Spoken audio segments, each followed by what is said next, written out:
Sports Radio 560 WQAM Miami Fort Lauderdale presents The Neil Rogers Show. To talk to Neil, call 567-0560, toll free for Dana Broward, or pound 560 on your cell phone. The opinions of Neil, his guests, callers, or anyone else on the show do not necessarily reflect those of WQAM, BC Acquisitions, or the BC Broadcast Group. Now, Neil Rogers on Sports Radio 560 QAM. Pat Albury's got a huge pair. No, settle down, class.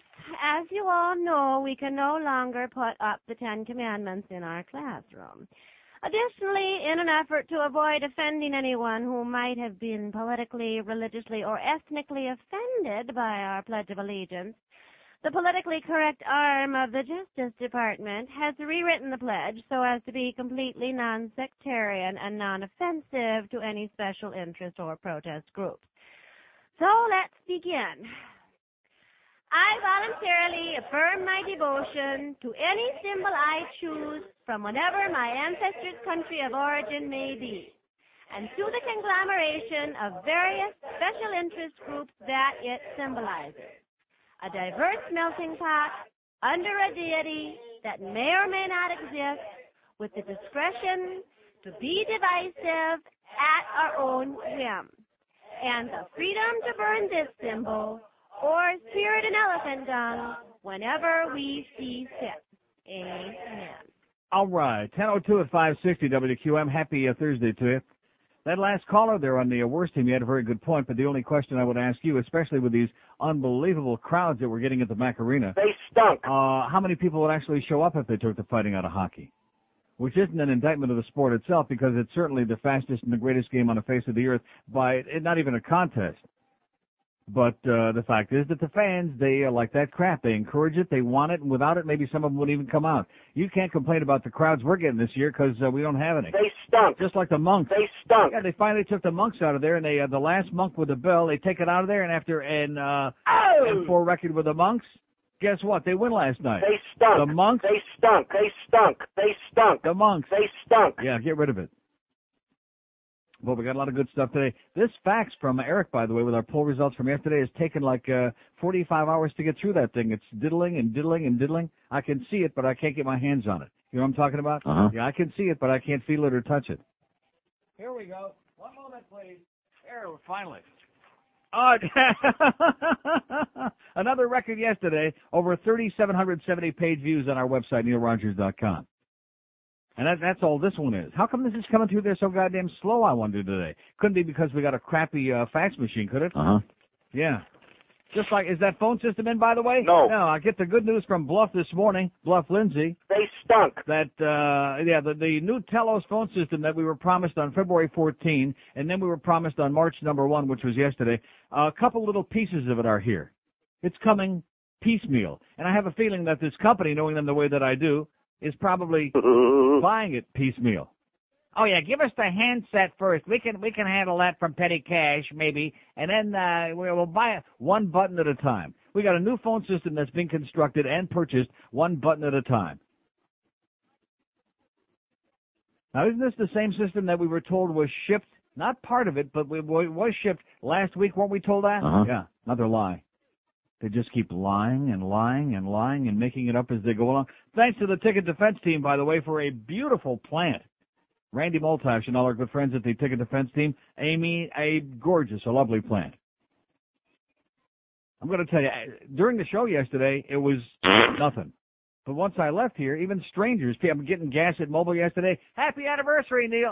People are in the hockey game last night. I had to change my Depend 6 different times. I got peed on so much, especially by the Panther organization. By the way, nice going there, Scott Mellenby. Gets the first goal of the game on a great pass by Ray Whitney on his 1,000th game in the NHL. And, you know, I was kind of worried. I knew the Leafs were going to lose last night when I saw Wendell Clark on that first line. Steve Thomas had a hangnail or something like that, and there's old Wendell out there. I had a feeling we were in big trouble, and then when we found out that most of the team missed the bus and Pat Quinn was at the GM meetings, I knew it was going to be a rough night. But that's okay. Didn't feel that bad because the Panthers needed that real bad, and, of course, those monks, They stunk. they needed it bad. But anyway, the Panther organization, Steve Dangerfield and Mike Hansen, and my good close friend Sal. You know Sal? The concessions guy from those delicious concessions that are, oh, man, really something spatial. There's a whole thing in one of the papers that I'll get to eventually here about the concessions at the various ballparks and arenas. And about the gourmet cuisine that people are eating, like somewhere in the fancy schmancy level up there on the, whatever the hell they call it, the executive blue nose, brown nose level that most of the rest of us can't get to, and about the pate foie gras du Chateaubriand, whatever the hell it is. Can the rest of us get that stuff? No. No. But at any rate, so they send me a bottle of wine, a big chocolate anniversary cake, written, happy 24th anniversary, Neil, and a nice a shirt with the Panther logo and the whole deal. Thank you, guys. Yeah, they've been taking very good care of me. They let me pick out my own seats when they were still finishing the construction of the back arena. They've been great to me. Now, of course, Wayne hates my guts, and Terry Murray, and BM probably still don't like me too much, but nevertheless, the people who really count in the organization, the people, the real roll-up-your-sleeves type of people, like Steve Dangerfield, they love me. They realize that I'm their only hope. And believe me, after seeing these crowds lately, wow, like I said, you can't complain about the crowds we're getting out there. It's scary. It is frightening. But I got a thing here today. Oh, wait a minute. One moment, please. Here we go. You know what that sounds like? Da, da, da, da, da. It sounds like Everlasting Love by, Everlasting Love by... Andy Gibb? No, not Andy Gibb. He did a song called Everlasting Love. Well, it may have been a cover on Robert, what the hell was his name? Everlasting Love. Come on, somebody call in immediately, if not sooner. I don't want to have to go look in the book. And then there was recently in the last few years, there was another real cheesy takeoff on it. But at any rate, that's what that sounded like. So here was our poll question yesterday. What religion do you believe in? Not what you were born into, which of course is meaningless and is only your bad luck. What do you believe? This is pretty damn revealing. We had 416 votes. Pretty damn impressive since we started this kind of like later on in the show yesterday. Wait till you hear today's poll question, by the way. You may be a little bit uncomfortable with it. Too bad. Robert Knight. Robert Knight, thank you very much. God bless America. Was he kin to Larry Knight? No. No, a little bit darker and probably still alive. Larry Knight is dead. Can you believe that? Larry Knight. And anyway, what religion do you believe in? 132 said atheist. Oh! 108 said agnostic. Oh! That's between the two, 57.6%. Almost 60% of this heathen audience, for which I'm very, very pleased. 80 said Catholic. Rhymes with spick. Wouldn't you think that most of the Catholics out there are Hispanics? Yes. Okay. Well, you would, yeah. Well, in this community, yeah. Well, that's what I'm talking about. Jews, only 34. Oh, because we're assuming that most of the atheists and agnostics were born Jewish, but of course don't believe in Bobomyces. Protestant, 26. Born-again Christian, 20, which shocks the living crap out of me. Wow. Oh, man. 20 born-again Christians in this poll? Those are the ones monitoring. Oh, that's right. I forgot. 8 Buddhists. They're still rubbing it. 5 Muslims and 3 Mormons. See, we used to have a lot more Mormons, but then they found that between 10 and 2, it's always a good time to go wash your magic underwear, so they don't have time to be listening no more. I thought that was pretty goddamn revealing, you know what I'm saying? Fantastic poll question and a tremendous response.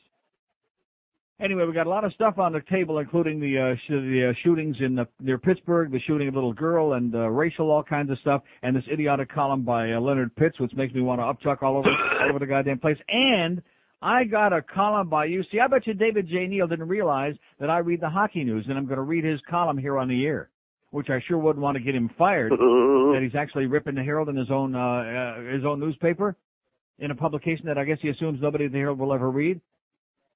No portion of this broadcast may be reproduced without the express written permission of WQAM Beasley Reed Acquisition Corp. Be good Catholic for 15 minutes. Is that so much to ask?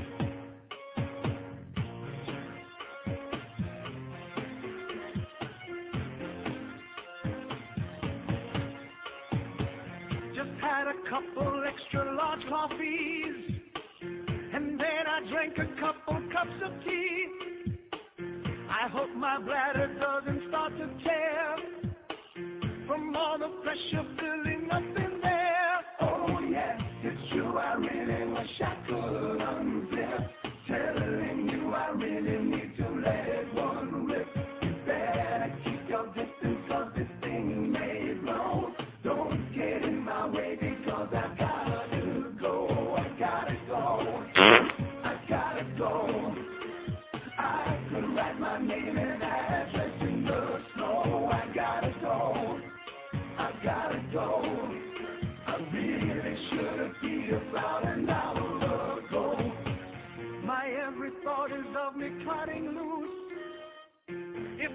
go soon, I'll be in my shoe. There's something warm that flows inside of me. The tide is rising in the yellow sea. I gotta be so bad that it's beyond me. There is something floating and it's my anxiety.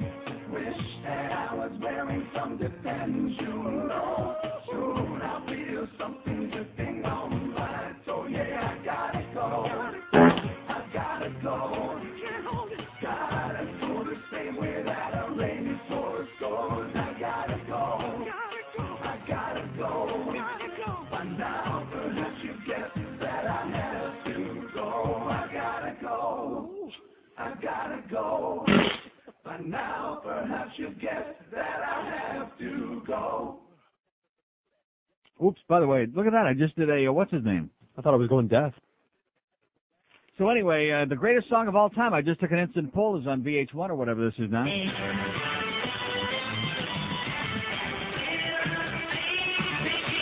Are you laughing your ass at the Monkees? That's a great song. You just don't like the part where they talk about the silly queen or whatever they're saying that thing. Hate that song.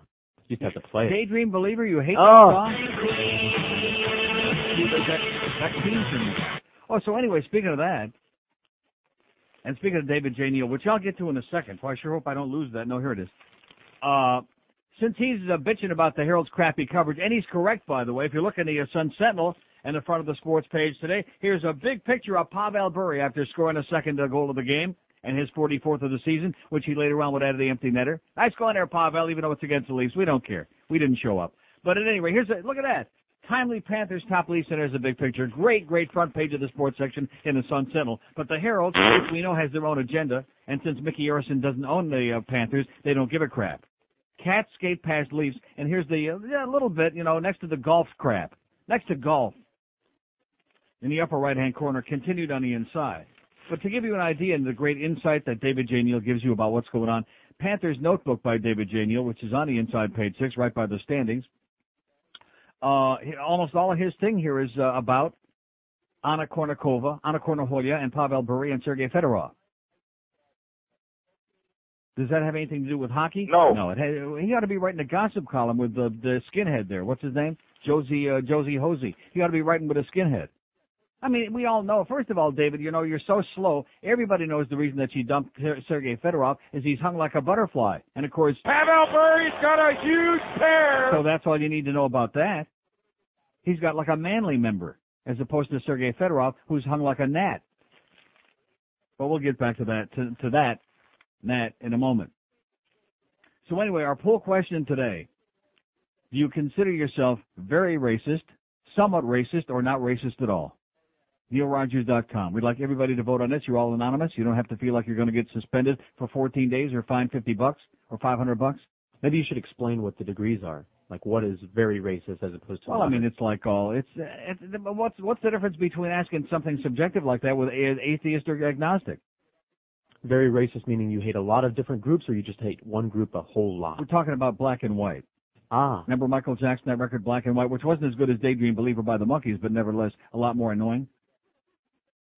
Oh, there's LFO. Speaking of really annoying. Excuse me. I feel much better now. And no, the reason that I'm doing this today is because there's just this whole, and of course personally, I must confess right here on the air, and I've said it before, and then all these goody two-shoes keep calling in who want to tell me how I feel. See, I'll say it again, I'm consistent about this. I deal with individual people as individuals. I don't care if they're black, white, Puerto Rican, unlike George who hates Puerto Rican, Jews, Goyim, I don't care. Cubans, Chinese, I don't care. Individuals. But in general terms, unless you're Superman, unless you're just oblivious, unless you live in a very sheltered world, it's impossible, I believe, not to develop very strong emotions and feelings about in general terms. Because we know several nice black people, a couple, huh? Like the young guy, the board op in there, what's his name? I don't even know what his name is. Yeah, well, he's a good guy. And the guy that washes the car on Friday, and my maid Jeannie, she'd be okay. She'd been my maid for a long time, and she'd be cleaning a little bit here and there, not too much. Huh? Spencer, we used to think he was okay, but then he turned out to be a turncoat, so we don't like him too much anymore. Any other black people we like? Well, I got a whole list. Troy Stratford, he's a good guy. I mean, he's dumber than sawdust, but he's a good guy. We like him a lot. We weren't too fond of... Roy! But Troy, of course, gets, the benefit of the doubt. Now, he's a good guy. He's just not too bright. But at any rate, no, seriously, so right there, right without thinking too hard, there's a list of black people I like. Black celebrities I like, George Jefferson, Wheezy, Florence, Lionel, Malcolm Shamar Moore. The more I see him, boy, the more I say, all right, I love those black people. He ain't black. He's like barely even mocha. You consider him black? I think he considers him black. He considers it black? Well, let's see what it looks like. But at any rate, I have to confess that as each day of my life goes by, I find that I become more and more racist. So if I were answering the full question, I would say I consider myself very racist. Not somewhat racist. I'm not going to beat around the bush. I'm not one of these equivocators like most of you people out there who want to be politically correct. I don't give a rat's ass about politically correct, okay? I don't care about that. I'm just laying it right on the line like I always do. Which is why people listen to this show, because there aren't 5 people on the face of the earth who will really tell you in public. They'll tell you behind closed doors when they're positive that there's no goddamn hidden microphone or whatever. But in public, they won't tell you. They're full of crap. They're full of schmidt. I feel very racist. And we got and on the one hand, we've got the thing in New York and the Bronx, and I haven't changed my opinion about that at all. And Leonard Pitts at large, who's a dark-complected guy who writes this column occasionally that appears in the Herald, he's like syndicated. Like, I don't know where the hell he is. Or maybe, I don't know. Is he the one who knows where he is, from hunger? Second thoughts following New York verdict, he says. And he quotes Bill Bradley as saying, a wallet in the hand of a white man looks like a wallet, but a wallet in the hand of a black man looks like a gun. Bill Bradley said that. Good comment there, Bill. And by the way, Bill, see ya.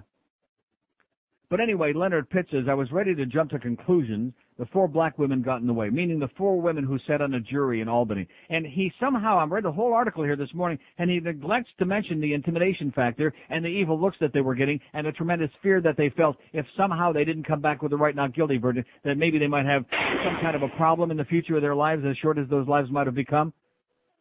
Doesn't mention that anywhere in here. I don't see it. And then at the end of his column, he says, that's where we stand. He says, I feel sorry for those women having to bear the weight of expectation. I don't have to trust more than the fact of blackness than in the promise of justice, whatever the hell that means. Oh, he does mention fear and this and that. But at any rate, he says, that's where we stand. And until courts and cops begin to work equally hard at earning the trust of all citizens, it's where we're likely to stay. Until that moment, these episodes will continue to move with sad predictability. White cop shoots unarmed black person, outrage burns like fire, and we jump. We jump, is what he said. Maybe that's because you've got rhythm. I don't know what that means, but you jump. I mean, I don't understand that. What are the 4? Why does he understand better the 4 black women on the jury? Why does that make him less upset about this? Does that make me less upset? No. If it's okay with them, it's okay with him. Oh, I see. Okay. So in other words, it was okay for O.J. to kill those 2 white people because it was okay for the black people on that jury. And the 1 white person or whatever it was that who wasn't the least bit intimidated, right? But then anyway, we got these shootings now, and I will say this again right up front. Serial killers, mostly white. The only black one I can think of was the guy in Atlanta. Other than that, white. You got your trailer park trash. You got black folks, a lot of them. These people reproducing, making babies like rabbits, irresponsible. That element of the black community and the white community, whatever the hell you want to call them, community this, community. I hate that word. But here in the last couple of days, we had 2 days ago the story of the shooting of the little white girl near Flint, Michigan, by a 6-year-old piece of crap, subhuman piece of crap. And for some reason, they, on and on, we couldn't find out anything about the family. And then all of a sudden, the father's in jail. And here's a picture of his father, Dedrick Owens, a convict whose son allegedly shot and killed 6-year-old classmate Kayla Roland, speaking from jail. Said he never stole a freight train. I feel bad for the other family. I wish it would never happen. I'll do anything to get my kids back. But he never stole a freight train. And we have all these assholes saying, well, gee, he was only a 6-year-old kid. He needs our understanding. You know what he needs? He needs a good whip into the electric chair is what he needs. Had a little spat with this girl in the playground. Of course, spat was what it was all about because he spat on her desk and spat at her. Can we just say Colin Ferguson on the air so people will stop calling and saying Colin Ferguson at me? The subway guy in New York, the black guy that wanted to kill all the white people there, too. Defended himself in the trial. Yeah, what about Bernard Getz? There's one for you. listen, don't start. Look, I got my own agenda here, okay? We don't need any assistance. I've been doing this a long time. Today is the beginning of 25th year in this town. Was there anything in the papers about it yesterday? No. On the news media? No. Beginning of 25 years, a quarter of a century? No. That shows you what a Bush League town this is and what a bunch of hard asses, as if I care, because that's what I expect. Nothing. Because of the fact that I won't suck their ass, because my tongue isn't out there on their goddamn... Rectum. So, fine, that's okay. I'll survive without you. I have for a long time. But at any rate, so it just so happens that this little kid is black. Now, that doesn't change the story. Little black kid shoots a little white girl. Then we got the thing in Pennsylvania. And this scumbag, this Ronald Taylor, 39, who happens to be not only black, but an unbelievable racist son of a bitch. A woman told WPXI-TV in Pittsburgh that a black man entered her apartment and announced, "I'll be dead in 10 minutes. She described him as saying, "Well, I'm not going to hurt any black people. I'm going to kill all the white people." And then this other guy, this Sergeant John Fisher, told Taylor that he was upset about a broken door at his apartment. A worker at Taylor's building said the suspected gunman, who was black, was angry that workers hadn't repaired the door fast enough. I know that would sure set me off. God damn it, where's that phone system, Doc? Ah, Christ! All the shooting victims were white males, authorities said. He said, "You're all white trash, racist pigs," maintenance worker John DeWitt said. Okay? Now, my question is this. Are there going to be white people demonstrating in the streets? Will Jesse Jackson and Al Sharpton be there? Jesse Jackson, you know, who's so worried about school kids, is he going to be there in that town near Pittsburgh and Wilkinsburg? Is he going to be there about these people? And then in Flint for that little kid, the white girl that got shot, do you think he's going to be No. there? No. Yeah, he'll be there to try to help the kid. Oh, help the kid get off like he was in Decatur, Illinois there just a couple of weeks ago. And I want you all to be relieved that Jesse tells us the good news is he'll be coming down here. He's already signed on, as the article in the paper said this morning, to participate in the protest against Governor Jebster because we're ending affirmative action, which is long overdue. Nice going, Governor Jebster, you fascist, you. I can't stand it. But on this issue, he's absolutely correct. Oh! But anyway, 1027 at 560 WQM. Enough of the sucking.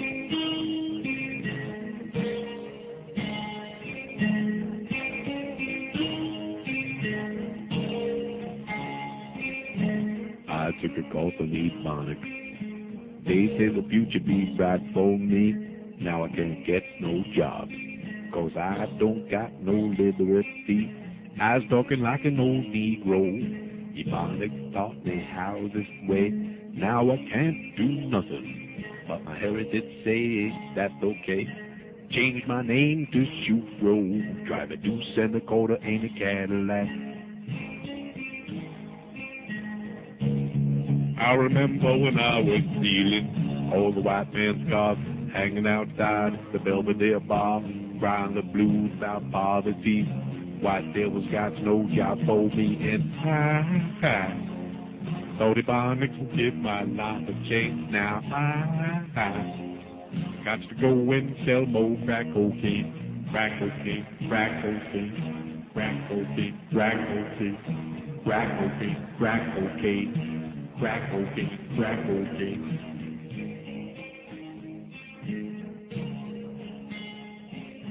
Lordy, what a boring song. Ebonics makes me sound funny. Got nothing to do with literacy. Now I got to make more money. Labor food sounds good to me. I got plenty of nothing. Ebonics ain't getting me anywhere. Maybe I'll mug an old white bitch, steal a purse and full of hair. Then I'm gonna take the money, buy a stereo and a Frigidaire. I remember when I was stealing all the white man's cars, hanging outside the Belvedere bar, crying the blues about poverty.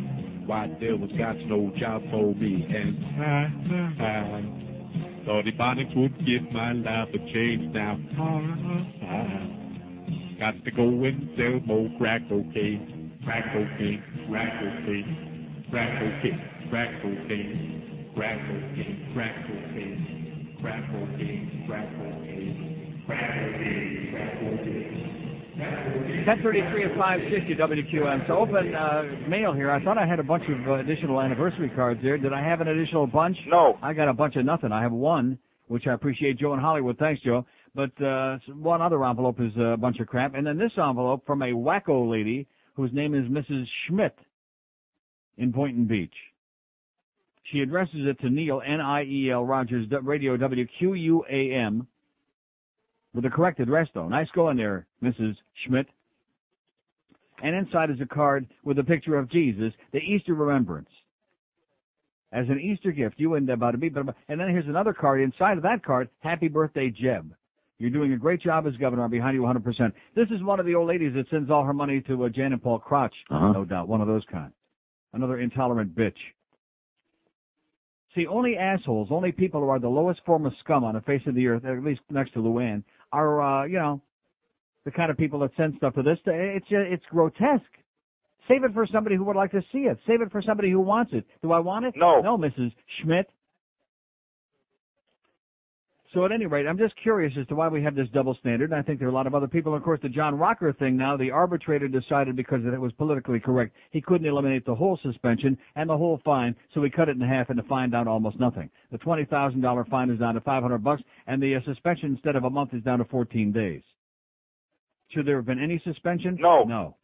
Not because I agree or disagree, because John Rocker was picking on everybody, including some minorities that I fit into, so I sure as hell don't agree with all of what he was saying. But he's got a right to his opinions, even as grotesque and not politically correct as they may be. He is not a spokesman for anybody except himself. He's a jock. He's a dumb jock is what he is. And Bud Selig and anybody else who believes that they got a right to fine him or suspend him for expressing an unpopular point of view, he's going to have to deal with people of those backgrounds on his team, in the league, the fans, whoever else. That's his deal, you know. He decided to open up a mouth, and now he has to deal with the consequences. But that should tell you how the kind of freedoms that we have in America is in almost none. You can't even say what's on your mind without people coming down on your ass. Where is it written in the Constitution that we have to be politically correct? We have to say what is popular with the nose up in the air crowd. Is it written in there? No. I don't think so. And that's why I'm sick and goddamn tired of all these people that tiptoe around the edges, that refuse to say what's really on their mind. Makes me nauseous.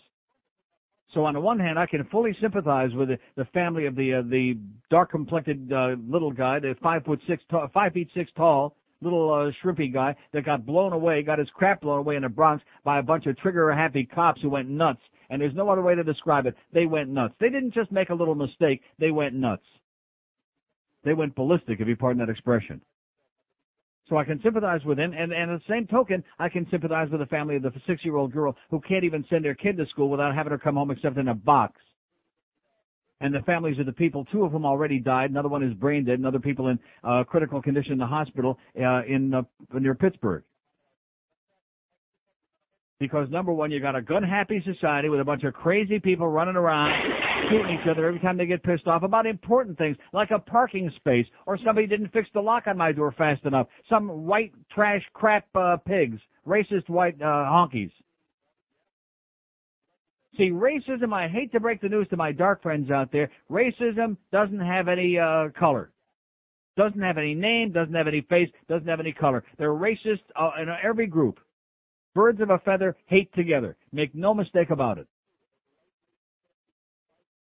And I can't, like when I come back from my vacations, I don't make up those stories. I don't take any great pleasure. I don't want to have anybody interfering, even in a minor way, with my good time. I like to, we're looking for paradise. We're not going to find it because there's always people around to get in the way.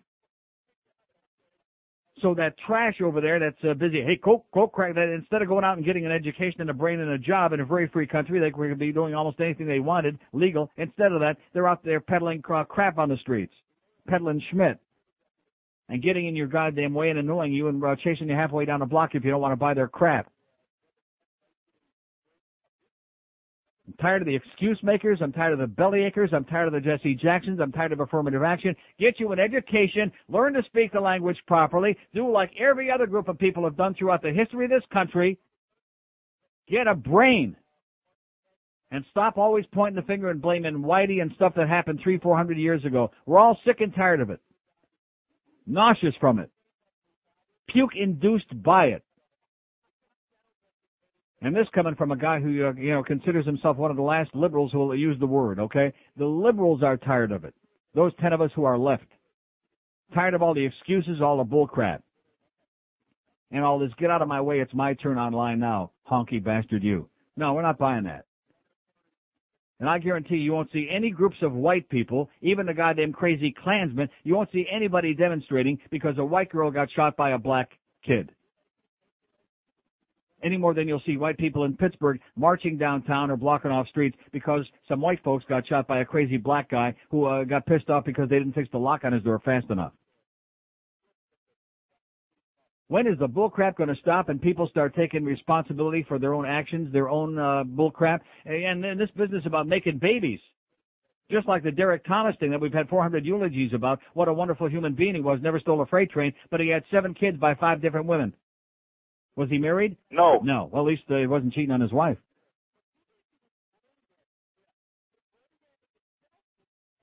Scumbags. Start calling them what they are, scumbags. People with no responsibility, kids walking around with no parents, with parents in jail, parents, coke parents, scum making babies. Let me say it again, 2 words that keep coming in my mind that just refuse to go away. Forced sterilization. The only hope for the future of America. I think every trailer park in America, we ought to have one of those mobile vans.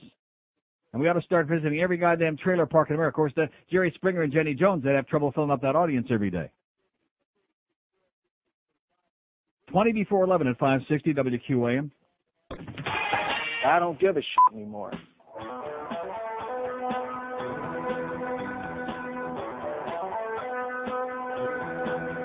She's got lipstick on his face, and she tries to shave his legs without bleeding. And she stumbles in her heels in a dress that won't reveal she's got a wiener. She's a lady. She's a lady. She's around like a lady. Got a lady guy. When she doesn't talk very much, she sounds too much like Bowser. Find her on the internet and around her for your browser. Nights like that ain't falsified, so turning for the shower. Men who dress like transvestites aren't really gay, so they say. In her closet she can choose from 200 pairs of shoes, such a blessing. Takes her feminine hormones and she lubricates the hole so there's no messing. He's a lady. Oh, he's a lady. Put it out, cause he's a lady. And she hits it from behind. Rectum. He's a lady. Oh, he's a lady. Tom Jones, he's making a big comeback. All the 10-year-old kids are obsessed. It's 10:46 at 560 WQAM. Anyway, thanks to Mitch Lewis, our good close friend, who said something like that. Sends me a nice congratulatory fax here. Right on the heels of calling the show the other day and getting me really depressed about being here. Thanks a lot, Mitch. So anyway, here's this article. Keep in mind, this is in the hockey news by David J. Neal, who writes the column, who's the regular beat reporter. And I do mean beat for the Miami Herald hockey coverage, weak as it is. Media chilly to Panthers' progress, writes David J. Neal, who wears that Husad Shako to the hockey games. He says a high school football coach switching from a local power to a mediocre program, a fishing tournament, an advance article for a road game by the University of Miami men's basketball team. These South Florida sports stories have all received more attention from the local press than the Florida Panthers. And with the team's average home attendance down to about 15,600 from 18,345 last year, many wonder what role the media's dismissal has played. I don't think there's any correlation between the amount of attention an event gets in attendance and team president Bill Turry, who must be wearing his bow tie too tight again. But no question, when the media gets excited, in most cases, the public does too, says Bill. There are other factors, says David J. Neal. One is the prohibitive cost of going to a game, and 2 non-playoff seasons have infuriated some fans spoiled by the franchise's overachieving first 4 campaigns. It's hard for the Panthers to be any sexier, a mysterious, thrilling superstar, keying an explosive offense and a haphazard defense backed by strong goaltending, plus they've held on to first place in the Southeast Division. It hasn't just been the annual trials of the NFL's Miami Dolphins that has caused the Panthers to be overlooked. Most U.S. local electronic media take their NHL cues from the local print media. And in South Florida, that print media has shunted the Panthers aside. When Pavel Bure broke the franchise's scoring record while getting his 300th NHL goal and 33rd of the season some while back here, who was that he was talking about, Pavel Bure? Pavel Bure's got a huge pair! On an overtime winner in front of the year's biggest home crowd back in January, it was buried in the middle of the Miami Herald sports section.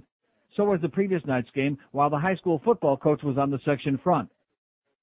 We seem to create more excitement everywhere else than in our own market, Torrey said. As I said to the staff, if we can do it everywhere else, we can do it here too. That must be the monks he was talking about. They stunk. Yeah, maybe that's what he had in mind. They're not even playing that stupid song anymore, which is why they won the game last night. Panthers rock! Panthers roll! Oh. They stunk. Wow. But at any rate, so keep this in mind. Here is David J. Neal, who writes for the Herald, who works for the Herald, talking about the fact, in the hockey news, talking about the fact that the Herald puts a bunch of crap on the front of the sports section and doesn't give the Panthers any kind of coverage, which is true. There is no question about that. And on the one hand, I commend him for having the guts to write this in here, because certainly some asshole will read it on the air in Miami, and people at the Herald will discover it even if they don't read the hockey news, and they'll say, gee, he's a bite in the hand that feeds him. So I commend him on that point. But the fact is, David J. Neal, you and your counterpart in crime, fat-faced Michael Russo there, you don't write anything insightful. You don't write anything that makes people interested in the game. All you write is the same old trite crap about Anna Cornaholia and Pavel Bure and the same old boring crap. And about how Ray Whitney, the coach was pissed off at him a few days ago. So both articles had exactly the same thing, verbatim, word for word. Whatever the Murrays feed you, that's what you put in the paper. Nothing provocative, nothing interesting, nothing exciting, nothing informative. Dmitry Kristich, was he in the lineup for the Leafs last night? No. Do we know why? No. Steve Thomas, if you read way down at the bottom of all the Anna Cornaholia stuff, you'll find out he had like a bruised toe from getting hit by a shot in the Atlanta game the night before. That's why he didn't play last night. But as far as really giving us information, all the trade rumors that are going on around the league. We got the trade deadline coming up March 14, less than 2 weeks away. Are we getting any information on that? No. No. Just little dribs and drabs. So on the one hand, maybe you're frustrated because your newspaper gives the Panthers crappy coverage, which they always have, and we do understand that. But on the other hand, what are you doing to get people turned on to the game and get us really informed about what the hell's going on, even those of us who already love the game and understand it? Are you doing anything, David? No. No. Not too much, except bitching and bellyaching in the hockey news where you figure you'll be safe. I mean, this is astonishing, shocking. 5670560, pound 560 on the AT&T wireless line. Don't forget NeilRogers.com. Lock onto our Hawk onto our website. Our poll question today: do you consider yourself very racist, somewhat racist, or not a racist at all? On a scale of 1 to 5,000. Here's a call in Fort Myers. Hello. Oh, and it's not going on because you didn't reboot the phone. I most certainly did. Oh, you did reboot the phone and it's still not going on the air. Well, how do you like that? Try another one, since we're going to be hanging up on them all anyway. Okay. Here's Miami. Hello. Okay, here we go again. Okay, so we got to reboot the phone again. So here we go once again. See, the David J. Neal column would be like if I went into some publication that almost nobody reads, and I bitched and moaned about Beasley Reed Broadcasting, how they're a bunch of liars and phonies and cheap, and they won't give me any equipment. But I came on the air and I sucked their ass. See, it would be hypocritical of me. It would be cowardly of me to do that, as opposed to coming on here like I do every single day and tell you the way it is. On the days when the phone works, which isn't very often, I tell you that. And on the days like today, when this piece of crap ain't working, after Bluff Lindsay comes in here and gives me a song and a dance about, they haven't shipped the whole thing yet, and a piece of the phone system is here and a piece is there, and today's already the 2nd of March, which we were promised on the 14th of February, and then promised absolutely on the 1st of March when we had to get the lawyers involved again because this company refuses to provide me with a phone system that works. Period. That's all.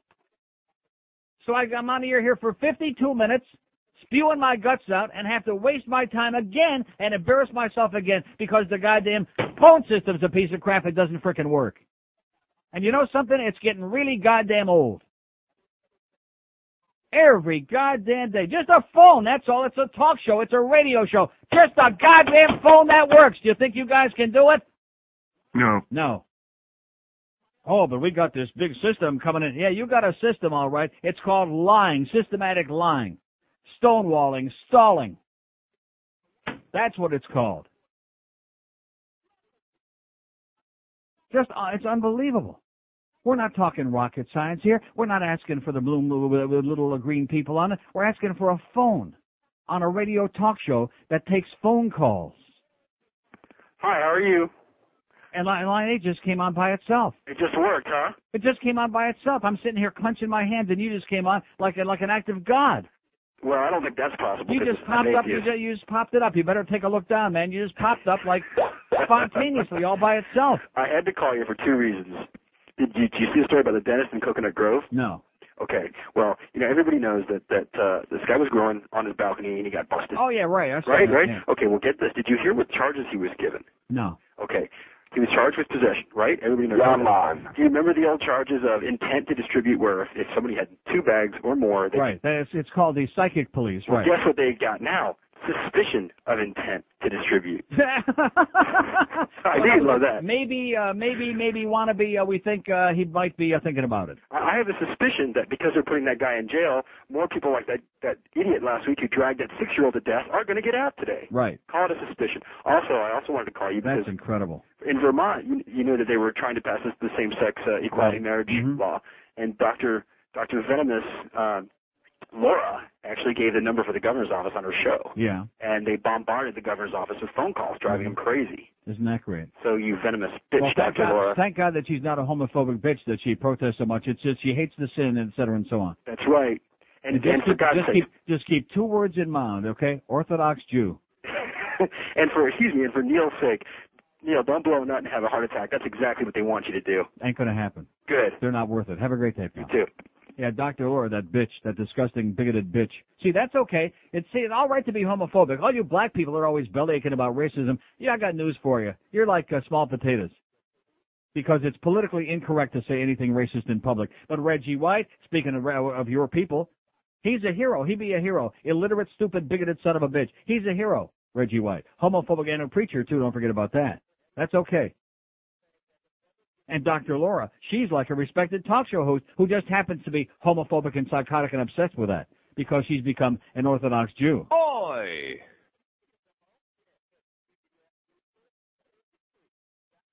How come the women don't have to wear beanies? They do wear them. They stick them in their rectum. Oh, yeah. Well, you'd be amazed where they stick them. It's got several uses, depending on the time of the month. It's amazing what those things will do. Red beanies. A patch for your beanie weenie. Here's Fort Myers. Hello. God damn it, Neil. I just called her. What's wrong with your phone lines? You don't take calls from black folks? I just got cut off. Listen to me, Neil. I agree with everything you say, okay? You act a little bit... We have a phone system that selectively screens out dark people depending on your complexion.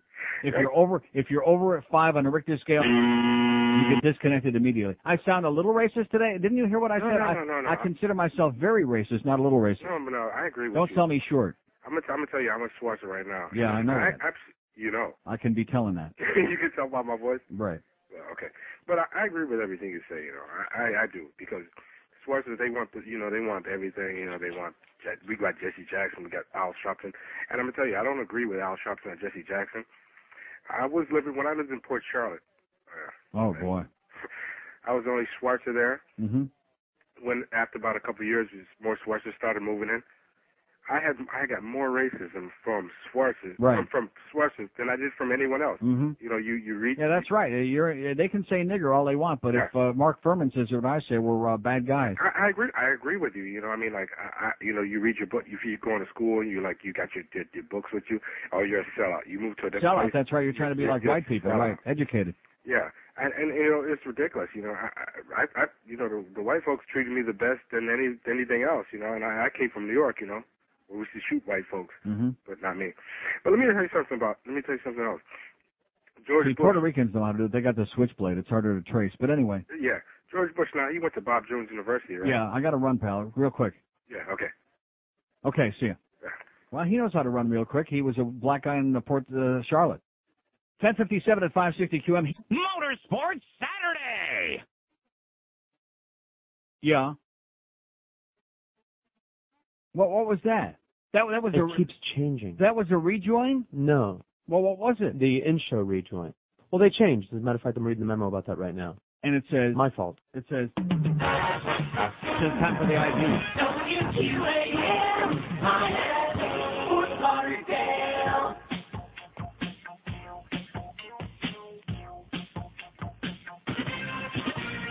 Sitting at home watching the WWF. I got hair on my back and Coors on my breath. I got remote control. I got my Nintendo joystick. I'm so damn lazy. I married a pregnant chick. Well, it's true I drive a Beamer and I play lots of golf. I wear polyester pants that I never take off. I go out to the bars and I try to be funky, but I don't fool anyone 'cause me a honky. Oh, me a honky. Oh, me a honky. Oh, me a honky. Just a little too white. Oh, me a honky. Oh, me a honky. Oh, me a honky. I listen to Madonna and I think she's really hip, and that Julio Iglesias fella just makes me flip. I don't like Two Live Crew. They're just so darn dirty. My kids aren't allowed to listen until they turn 30. My dad is my uncle, and my sister's my aunt. I'm enrolled in school just to get me a grant. I tell a lot of ethnic jokes. I think that they're funny. I got a bad sense of humor, 'cause me a honky. Oh, me a honky. Oh, me a honky. Oh, me a honky. Just a little too white. Oh, me a honky. Oh, me a honky. Oh, me a honky. Just a little too white. Look at me do the box step, Wolfie. Look at this. Hey, Ma, why don't you come over here and pull my finger? It's 11:03 at 560 WQM. We got Hank Goldberg at Doral at 2. We got Hurricane Hotline at 6. The Booster at 7 o'clock and Ed Kaplan at 10. So here's the first hour's results in our poll. A lot of votes in the 1 hour, 49. You consider yourself very racist? Only 6 out of 49, 12%. Not racist at all? 16, 32.6%. And somewhat racist, 27, 55.1%. So a little over half of you say you're somewhat racist. Only 6 people say they're very racist, like I consider myself. And then here's a fax from a chronic faxer, Bob, who says, Bob, your intentions are good. And just like I told you, I love these people telling me how I think and what they want to label me, okay? Oh, he says, you're not racist, very racist. You're just prejudiced, like most people. Prejudiced, not racist. Can you explain the difference to me between prejudice and racist? Can you explain it to me? Prejudice doesn't necessarily mean race. You can be prejudiced against any number of groups of people that has nothing to do with race. But I'm not. Okay. Well, maybe fanatical born-again, not just Christians, but born-again fanatical religious nuts. But that's not a prejudice. That's sure. I think, fear. What? Yeah, that's prejudice. Oh, okay. Now, I do like Asians. I can't think of any Asian people I don't like, unless, of course, they're violent and terrorist and obnoxious, like the Chinese government. But other than that, no, seriously. No, see, a prejudiced person is like Archie Bunker. That's somebody who just doesn't like anybody, like John Rocker. He's prejudiced. He's entitled to be prejudiced, and we shouldn't, make a big case out of him because he's got a lot of company. He's prejudiced. He's a bigot. So I'm not prejudiced. I'm not a bigot. I don't dislike Cubans and Puerto Ricans. And like I said, I deal with people as individuals. But when it comes to white and black, when it comes to race, that's where my problem is. So that's why I'm saying I'm becoming very racist. Because I have, and of course, I will also admit, and I've said it many times before on this show, you've heard me say it, that America has sown its own seeds, because when you have a racist society, especially the education system, when you keep with the social promotion and when you're not forcing young people to learn to speak English and giving them the skills to get a job, and you're just coddling them and moving them along, you know, that old Luther Campbell song is illiterate as they want to be. When you're doing that and you're promoting that and you're saying, hey, look at those dumb schwarzers, well, this is what you're going to get. So I do understand that. And that's tragic. It's unacceptable, just like the gun insanity is unacceptable. But we don't have politicians in this country dealing with important things. We have politicians dealing with who's the most anti-Catholic and who's the most anti-born-again Christian. Those are the really important things in America, as opposed to really making sure the kids get a real education. We have people like in this town worried about how are we going to get the money to build that billionaire goddamn baseball stadium. That's the important thing. Not let's tax Mickey Harrison's goddamn cruise ships and take the money and build some goddamn good schools with that money and get some textbooks and feed the kids a decent lunch and make sure that they come home alive and not in a goddamn box and have security. Let's not do those things. I'm going to tell you right now, this isn't Neil Rogers' opinion. This is a fact, and that is the priorities in this country are all effed up. Like Elvis in that song, they're all effed up. They're all screwed up. They're unacceptable. The only problem is the public accepts them. Because the public's, like, obsessed with crap. Like, oh, is Pavel really a screw-in of that 18-year-old figure skater or whatever, tennis player, whatever the hell she is? What is she?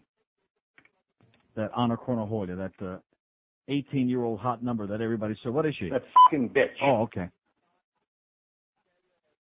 So it's going to be interesting. We'll take this poll, and it'll be just exactly what I expected, you know. It'll be a vanilla ice cream kind of result we'll get.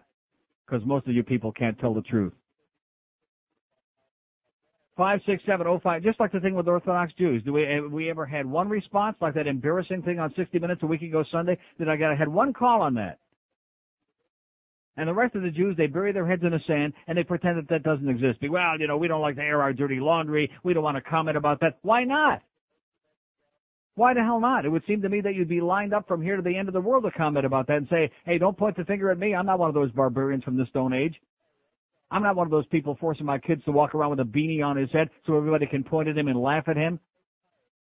I'm not one of those people rocking back and forth, davening, acting like something out of the goddamn. Forget about Stone Age.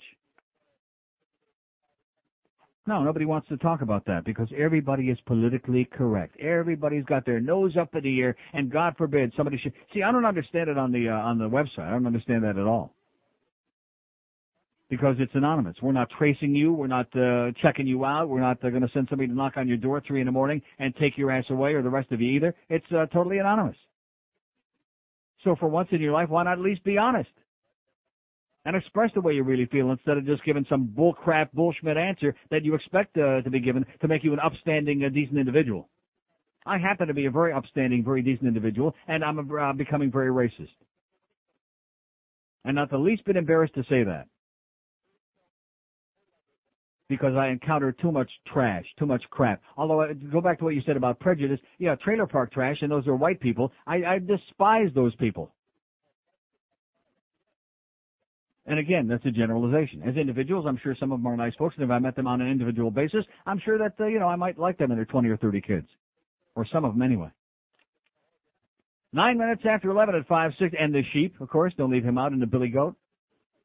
9 minutes past 11 at 560 WQF. The Hammer, Hank Goldberg. Get lost, you jagoff! Freaking moron. Crash your car. I hate you, and I hope you die. I was so excited I felt like I was getting a lap dance from Diane Lane. 2 to 6, right here. Sports Radio 560 QAM. Whammy! God, it sucks. Attention, ladies and gentlemen. For your amusement, today you can step right up to the Neil Rogers table for WQAM, spin the wheel and win a prize.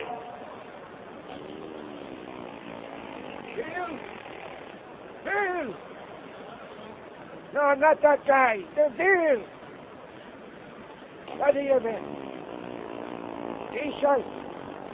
I'll take it. Spin the bill. Spin the bill.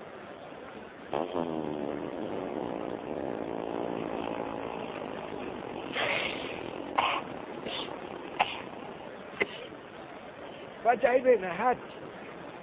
Who's this guy over here? What's he doing? You who? No, I didn't say spin the wheel. I said, who's this? Hey, Neil, how you doing? Is that all you do is you just sit there? Don't you get up and dance or something? Entertain us. Come on. I got to digest this muffin I had earlier. I'll sit here and watch. Come on. Get up. That's it, boys. That's it. Get it, boy. I need a free cup. I'll get my free cup. Estuvo muy bien aquí.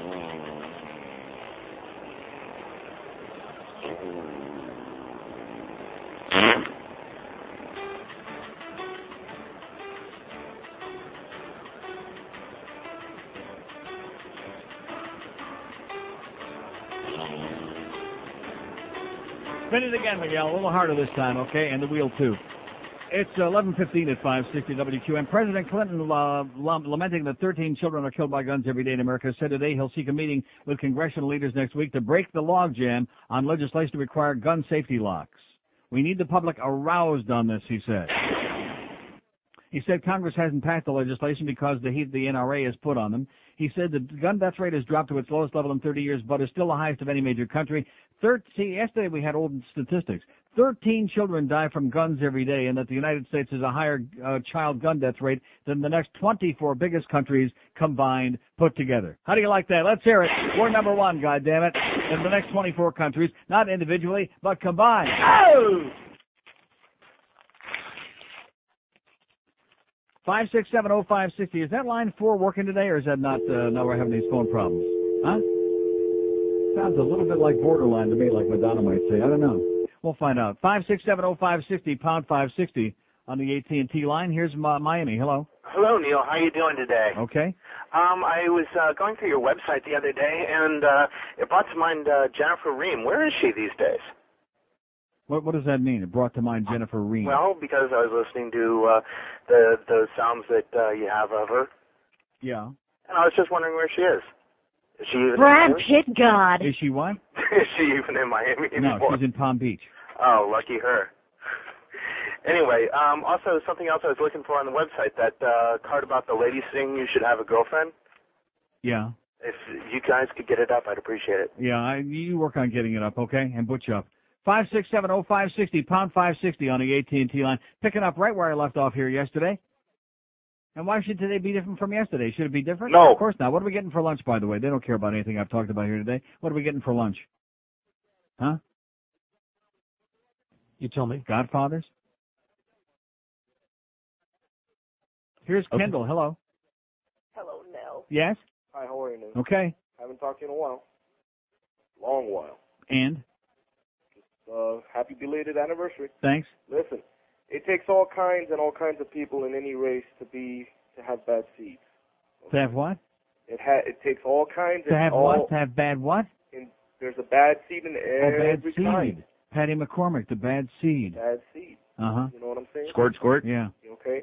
And you know what? And also, I saw your friend Barbara Sloan in a TV commercial. I had to do a double take. I wasn't sure. Yeah. But she's doing some pain relief commercial.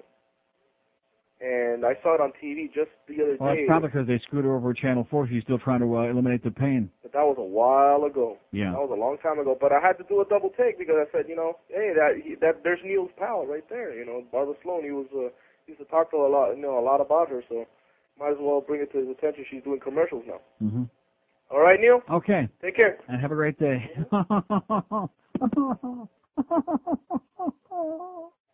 5670560, pound 560 on the AT&T wireless line.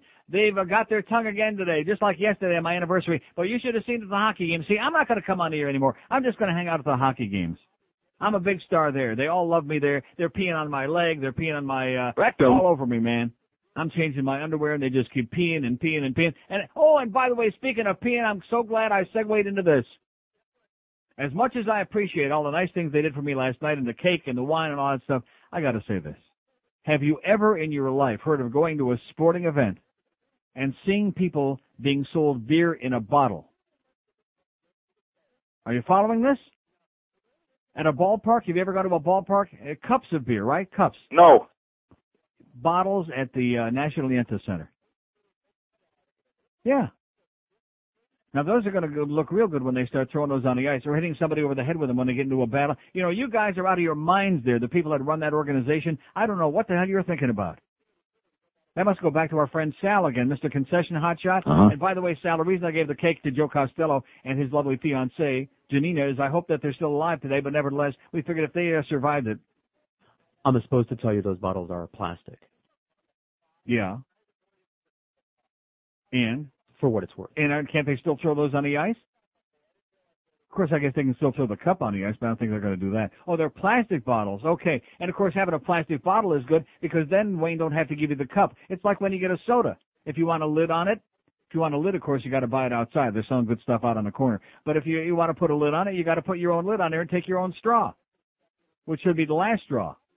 Because if you're one of those people that likes it open and you're a container too, then you don't have to worry about spending an extra 1/10 of a cent to give you a goddamn lid for your soda. Cheap. And of course, probably because of those cut rate prices, right? Uh-huh. Yeah, that's what it is. Because there's such bargains there at the concession stands. I got 2 words for Wayne Hypinga, okay? Cheap prick. Those are my 2 words. What are we getting? We calling Godfathers? Yeah, let's get the bacon cheeseburger, whatever that is. Huh? That'll teach Ponytail to be picking on them again. No, seriously, sometimes in life we love Ponytail, we love Pizza Loft, they're great, we love their food, but he was bellyaching a little bit there, not too indirectly yesterday. Everybody heard what he said on his show. I didn't say Yeah, that is what you said. A pile of it. We can still smell it. Just like Rimmer calling in yesterday. You sure heard him yesterday afternoon, whining and hysterical, and his wife, my good friends over there, up there in Coral Springs, whining like a child. You're going to pick on my good buddy Joe Bone, I'm going to rip you an ass. Okay, Rimmer, it's as simple as that. You're a wonderful human being some of the time, but I mean, that's just the way it is. Even if you do work with that dumb frog. Here's a call in Parkland. Hello. Hello? Yes, sir. How you doing? Great. You talked about this a couple of weeks ago. Why do people at that station use fake names? Meaning what? Like, does that have anything to do with what we're talking about today, sir? No, it does not. Have a nice life. 5670560. Why is this guy using a fake name? Because he's an asshole. Yeah, that's his name. A.H. Here's Boynton Beach. Hello. Hey, Neil. Yes, sir. Neil, when it comes to the race card, race card, the media plays a great role, and I'll give you an idea. This morning I turned on CNN. They showed the Pennsylvania shooting. Yeah. All they mentioned was that it was racism, Neil. They did not mention that a black man had shot 3 whites. Yeah. He said, I'm not going to kill any black folks. I'm going to go kill all white people, is what he said. That was never mentioned. They didn't mention when they were not doing his doorknob fast enough or whatever they were fixing in his apartment, he said, you're all white trash, racist pigs to the maintenance workers. And that was never mentioned. And why not? Why? Because the media... He's sick and needs help badly and is busy covering this up, which is why it took so long for us to get the picture of the father of this little 6-year-old kid that shot and murdered the white girl. No, let me ask you this, Neil. I don't know why they have to wait, because there's not any white people riding out there in the streets last time I checked. No. Not any protests. No. I know. I agree. Not any white people trying to make it into a racial thing. Let me ask you this: if it would have been a white little 6-year-old boy shooting a black girl, oh boy, or Neil, if it would have been a white guy, I got news for it. Jesse Jackson will be right there right now. That's what I'm saying. He'd be thumping on it. The media plays up to them, Neil. The media is the enemy. They really don't do the job right. They don't tell it as it is. Yeah. They try to. Well, of course not. How about religion? Does the media tell it like it is about religion? No, they tell it how they want to tell it. They give you politically correct because they're terrified. They're not going to say anything to piss off the Pope. When the Pope goes there schlepping to somewhere, they cover it like it's a beauty pageant, like a cheerleader. They don't cover it like a news story with any objectivity. Well, I have respect for you, Neil, because you know what? No matter which way it is, you tell it as it is. That's right. And these people, meantime, you notice how nervous these people are. They try to divert the attention to anything else to change the subject because this is something that they can't talk honestly about. Exactly. And have a great day. You too. And screw the media because they're sick and they're a bunch of liars and cowards and phonies and fakers. Oh, yeah, well, the liberal media were also open-minded and broad-minded. Yeah, right. Just like I said when the John Rocker story, when that interview first came out in Sports Illustrated, he wasn't saying anything that a hell of a lot of you don't say every goddamn day of your lives about niggers and fags and kikes and spicks and whatever else it is that you don't happen to like. So don't feed me that crap. I'm trying to think of how many people I ever worked for in this business who didn't talk about the EEO and the minority hiring they have to do and about SPOs and SHPOs and all this other crap. SPOs and SHPOs. Which doesn't mean that they're like extremely racist, but the SPOs and SHPOs. It speaks for itself, doesn't it? That's what the spokesman said. 5670560, pound 560 on the AT&T wireless line. See, I'm trying to get people to, open up and be honest. Are they going to do it? No. No. Say what's really on their mind? No. No, because somebody might recognize their voice, and that makes them a bad person, to be honest, and tell how they really feel. Because if it ain't politically correct, then they're a bastard. They're a prick. Here's Cutler Ridge. Hello. Hello. Yes, sir. Mr. Neil. Yes, I am. Hello, hi. Been listening to you for a long time, since about 85. I think sir. This is my third call. Okay. First off, I want to say George does a good job when you're off. Sensational. Yes, Gets those intellectual callers whipped up to a frenzy. He's a good man. On the race issue, me personally, if I meet somebody, I either like them or I don't. Right. There you go. They're, it's simple. As individuals, right. Well, it's simple. I don't think it's that complicated. Right. You either like someone, you don't. Mm-hmm. What else was I going to say? I don't know. Good. I'm a little nervous. But nevertheless. Well, gotta say this. Let me see. I'm a little nervous. I never called on radio before, but nevertheless. Yeah, don't snort. Don't snort. Okay, Mr. Neil. Okay, well, listen, I got to go. Have a great day, Mr. Caller. 26 after 11 at 560 WQM, 5670560, pound 560. Have we got a hold of Godfathers yet or what? No, I've never actually looked at their menu before. Well, this isn't time to be sitting there looking around. Just call him up and see if our buddy is there, which I forget his name. Do we know what his name is anymore? It's been so long. Scott. Our buddy Scott loves me. He's obsessed. By the way, my long guy Scott was at the hockey game last night. Forgot to give him one of those. Come on, Scott. Come on back. It's not too late. Although his fiancée was with him. She wouldn't have minded. A little kiss on the lips.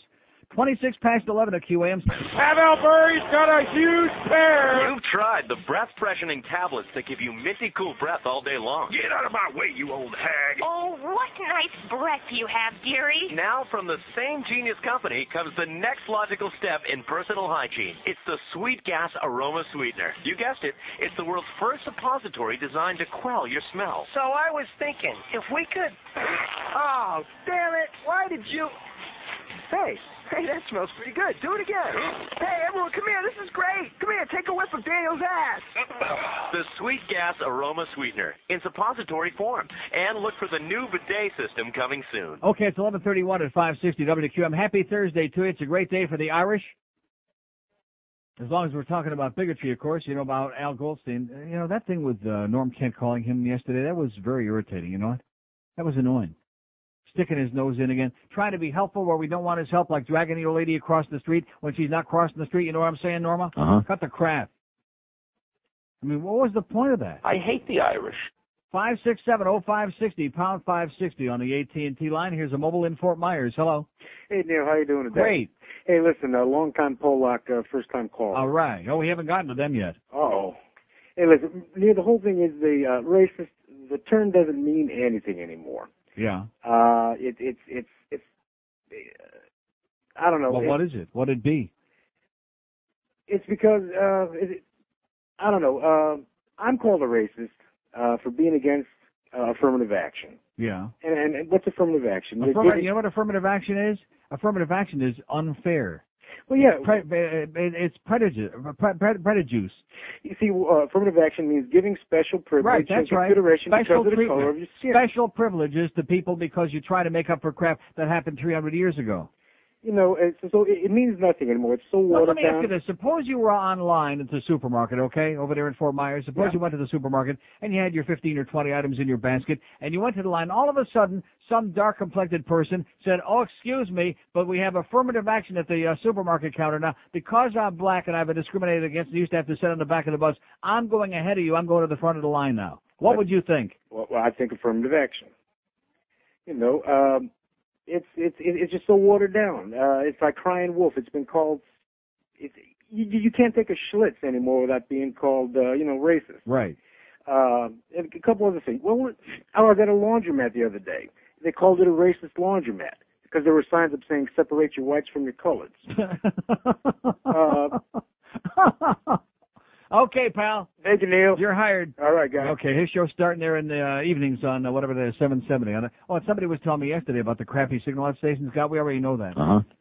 5670560, pound 560 on the AT&T wireless line, our out-of-town line in Fort Myers and environs. And you think there's any black people really live in Fort Myers? No. One or two, like that guy that called before, and he's only on the run from Port Charlotte.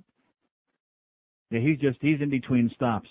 Wait till he finds himself in, what's the place out there in the Alligator Alley? Where all the Indians are? Immokalee. Oh, very good. Immokalee. Yeah, now that's kind of an interesting mix of people, too, there, like Indians. Rednecks. Indians and rednecks, that's a strange mix, isn't it? Any Schwarzers in there, too? In Immokalee? Maybe we'll get a call from Immokalee and we'll find out how they're doing it, how their social experiment be working over there. 5670560. See, because this experiment in America, which is what it is, it's not working. Is it working? No. No. Absolutely not. And I have in the past condemned black leaders who are really not interested in integration, but are more interested in separate but equal. You know something? What's wrong with separate but equal? Huh? Is there something wrong with that, basically? And by the way, is Godfather's on the way yet? What's wrong with separate but equal? We pick out the states where we want? Well, where we don't want, actually. Now, you said that. And guess what? You can have North Carolina with all your Yahoo redneck friends. You can have that. It ain't about the rednecks. What is it about? It's about the mountains and the woods. Yeah. Oh, that's what they used to say in Aintree, too, by the way. We don't go there for That's the what they said in Aintree on the Coolawawasee River about the beautiful scenery. They can be dealt with. And all them leaping lizards. You know the ones I'm talking about? Yeah. They're easily avoided. 567-0560, pound 560 on the, what, with a bow and arrow? Here's Coral Springs. Hello. Hi, Neil. Yes, sir. First thing, I'd like to thank you for being so nice to my son yesterday when he came up to you at the hockey game and said, happy anniversary. Appreciate that. Right. Well, why wouldn't I be? Oh, well, you're a nice guy. Yes, I am. And I just thought I'd say thank you. Well, thank you. And I thought Victor Kozlov had a wonderful game. And for you, I'm sorry Toronto No, lost. I didn't expect them to win last night. I already had a sick feeling, especially when I saw the Monk and the Bell were gone. I knew we were in big trouble. And the Leafs were like, Steve Thomas wasn't there. Dmitry Kristich didn't play. Berezzin's out. This was like a shell of the team, and they weren't into it. Absolutely. I'm not making excuses, but they really, you could see that they really were not into that game last night. But more importantly, I agree with the caller a few minutes ago who said that the press is one of this country's worst enemies. Yes. It practically ruined a very, very good sports announcer back in the early 60s by the name of Mel Allen when it wasn't the thing to do to come out of the closet.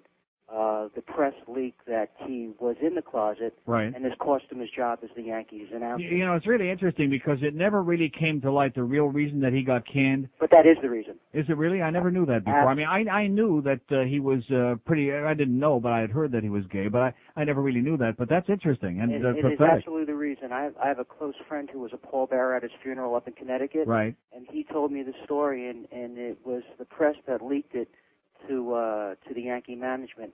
And it cost him his job. Isn't that beautiful? What a country, huh? Uh-huh. Thank you, sir. Thanks for the good news. So that just reconfirms what I always thought, but I never realized he lost his job because of that. How do you like that? So in other words, if you're a fag in America, even though you're the greatest at what you do in that case, well, I would say along with Bob Prince, they were the two greatest baseball announcers ever, Mel Allen and Bob Prince. Everybody agree with that? Uh-huh. You bet if they got a brain. But because they discovered he was a fag after all those years, he just vanished, and nobody ever told him why he was canned. I remember him saying that in those interviews.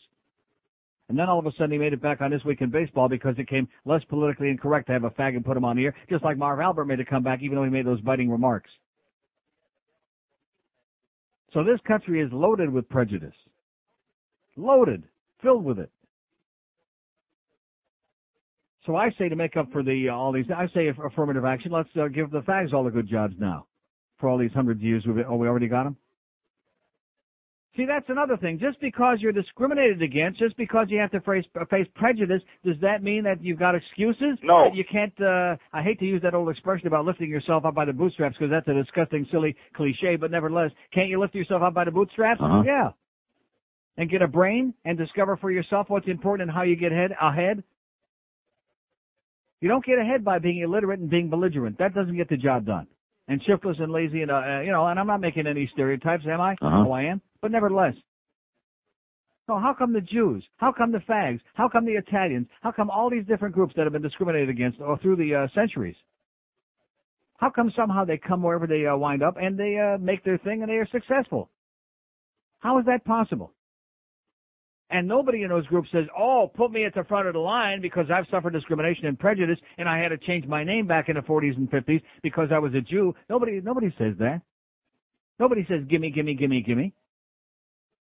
They say, here I am, this is what I got, and guess what? I'm a lot more qualified than you. You'll get to the back of the place. I'm taking the job because I'm the one that's going to get hired because I got a brain. Bill Gates with all those billions of dollars. Does anybody care if he's, what his religion, his race, anything else? No, nobody gives a crap about that. Just like Godfathers. The CEO of Godfathers is a black guy. So how do you like that? We can get pizza from a whole bunch of Jews or a black guy today, and we're getting pizza from a black guy. Am I right? Yep. And doesn't that make me a little less bigoted, less racist? No. Oh. Well, I thought I'd try. 21 till noon at 560 WQM, 5670560, pound 560 on the AT&T line. Florida Suncoast Aviation wants you to try something new and exciting with your life. Learn to fly. Like Westlife. Or like, what's her name? Learning to Fly? Who's that by the, come on, real quick. Learn to Fly. Pink Floyd. Not by Pink Floyd. They had a song called Learning to Fly by the video that we see every day 500 times on here. Maybe you. Holy cow, Aaron's coming. You know him as the staple of MSNBC News. And now, the long-awaited CD is here. The Ramseys sing their favorite Beach Boy hits. Well, we're not bragging, but we killed our daughter and had enough money to bribe the authorities with plenty left over if we should decide to kill again. All right. No to show we don't know who cracked a skull in her room. That's a rather good one. In her room. Get the tickets for the flight. Pack the bags. Not much time. You know France won't expedite. You rich bastard. My bitch why? Yes, it's the Ramseys singing their favorite Beach Boy hits. Now available from Guilty Pleasure Records. Well, why not? Oh, really? Well, Jeff Cohen was just about to tell us something really interesting, who happened to be in the neighborhood and said, gee, I think I'll stop by and try some of that Oddfathers. Right. It's not here yet. You'll be gone before it gets here. Check out some whether you want to or not. Right. So who did you want to give a free plug to so you can get something for free? Palm Beach Ducati motorcycle dealership. Bob took good care of me because he knows you, listens to your show. Great. They have it on That's over for you, there. Bob. Awesome. And let me tell you something. Anyone that's a little bored with life that wants to feel that pucker again. Feel what? The pucker. Wants to do what? Feel that pucker. Wants to pucker again, yeah. Right. Get yourself a little crotch rocket. I didn't say Yeah. Which is, a sport bike. Mm-hmm. Awesome, especially Ducatis. Killer. You notice how he's dropping these little lines there, crotch rocket. You're not fooling us with this code that you come on here and talk, this filth that you speak on the air here. No. Crotch rocket. Right. I didn't say Uh-huh. Is That's that what they call them? Yeah. How about a pocket rocket? That might work, but crotch, they're in your crotch. Whatever you say. When you seem to have crotch on your mind a lot, Jeff Cohen from the Pizza Loft. All right. There's the free plug for Jeff, the free plug for the guy with the bike. And Cisco Foods, the best food company around. That's not to be confused with Cisco Instruments, by the way, which stock is going through the roof. But nevertheless, it's CYSCO, am I correct? Mr. Brown, Alonzo, all these guys that haven't invited me on the trip again this year. It's that time again. Why not? I don't know. I thought you went to Mardi Gras with them, which is already over. This year they're doing something else. Each year they go somewhere else. Puerto Rico was the best trip. Really? New Orleans was pretty good too. See, George is getting like bleary-eyed when you said Puerto Rico. He got a really ugly look on his puss when you said that. No, it was nice. Hates Puerto Ricans, like poison. Well. So did you do any Puerto Ricans while you were there? No. Why not? I was married at the time. Oh. But if you get a chance to go on this trip? Absolutely. Anybody that's moving, okay. 5670560. Let's talk about Godfathers and how good it is. Well, maybe stick around a few minutes, okay? Of course, I'm turning that off because you might say... I didn't say again. Do you get any repercussions about that? Saying that on the air? Not at all. No, because I There's dumped a lot worse things that have been said off the air. Like what? What? By whom? By us. Like what? And you. Like we what? Have to revisit them. Worse things than... I didn't say than Schmidt? Right. Hey, you know what I got for the first time? What is that? Laid. Today.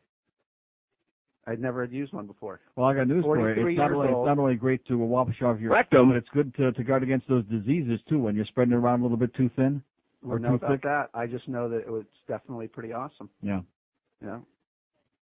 Rhymes with spray. Okay, get out of here before we go any further. I didn't this say man is really sick, okay? First, it's the pencil thin anal vibrators. Now he's got a bidet. He's moving up to the rectum. God only knows. And what was it, the crotch rocket? Yeah, crotch rocket. I had one in my mouth once. As a matter of fact, when you go to Pizza Loft next time, maybe with your delicious entree, you might want to order a little crotch rocket on the side. You never know what pops up at the Pizza Loft.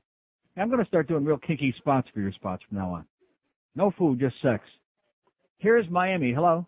Hello? Yes, sir. Hi, Neil. Yes. Happy belated anniversary. Thank you so much. Yeah, this is Paul.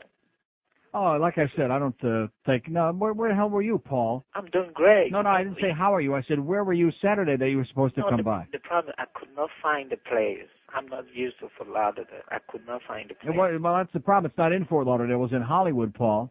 Yeah, Maybe somebody needs to give you a road map and a compass. Yeah, I'm not used and 2 to tickets back to Cameroon. No, why that? No, I don't want to go back. Why not? And Neil, no, I love it here. I love it here. Mm-hmm. And on this affirmative action, do you know the solution? Solution for what? Affirmative action? Yeah. You know, most of these kids, when they put all these kids into college, and when they get into college, they can't make it and they're thrown out. Guess who looks bad at the end? I'm listening, Paul. The black kids that got into college through affirmative action.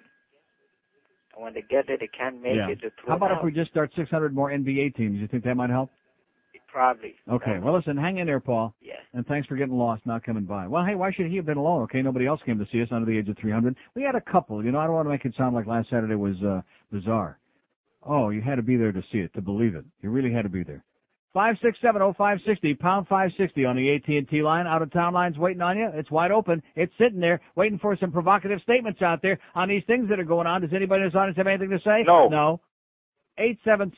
877-785-6345. I'm really embarrassed for this crowd today. Yesterday I was embarrassed for myself. I'm embarrassed for you people today. Here's Wilton Manners. Hello. Hey, Neil. Yes, sir. Thank you for remembering Bob Prince. What a great guy he was. Yeah. Speaking of my hometown of He's Pittsburgh, I know.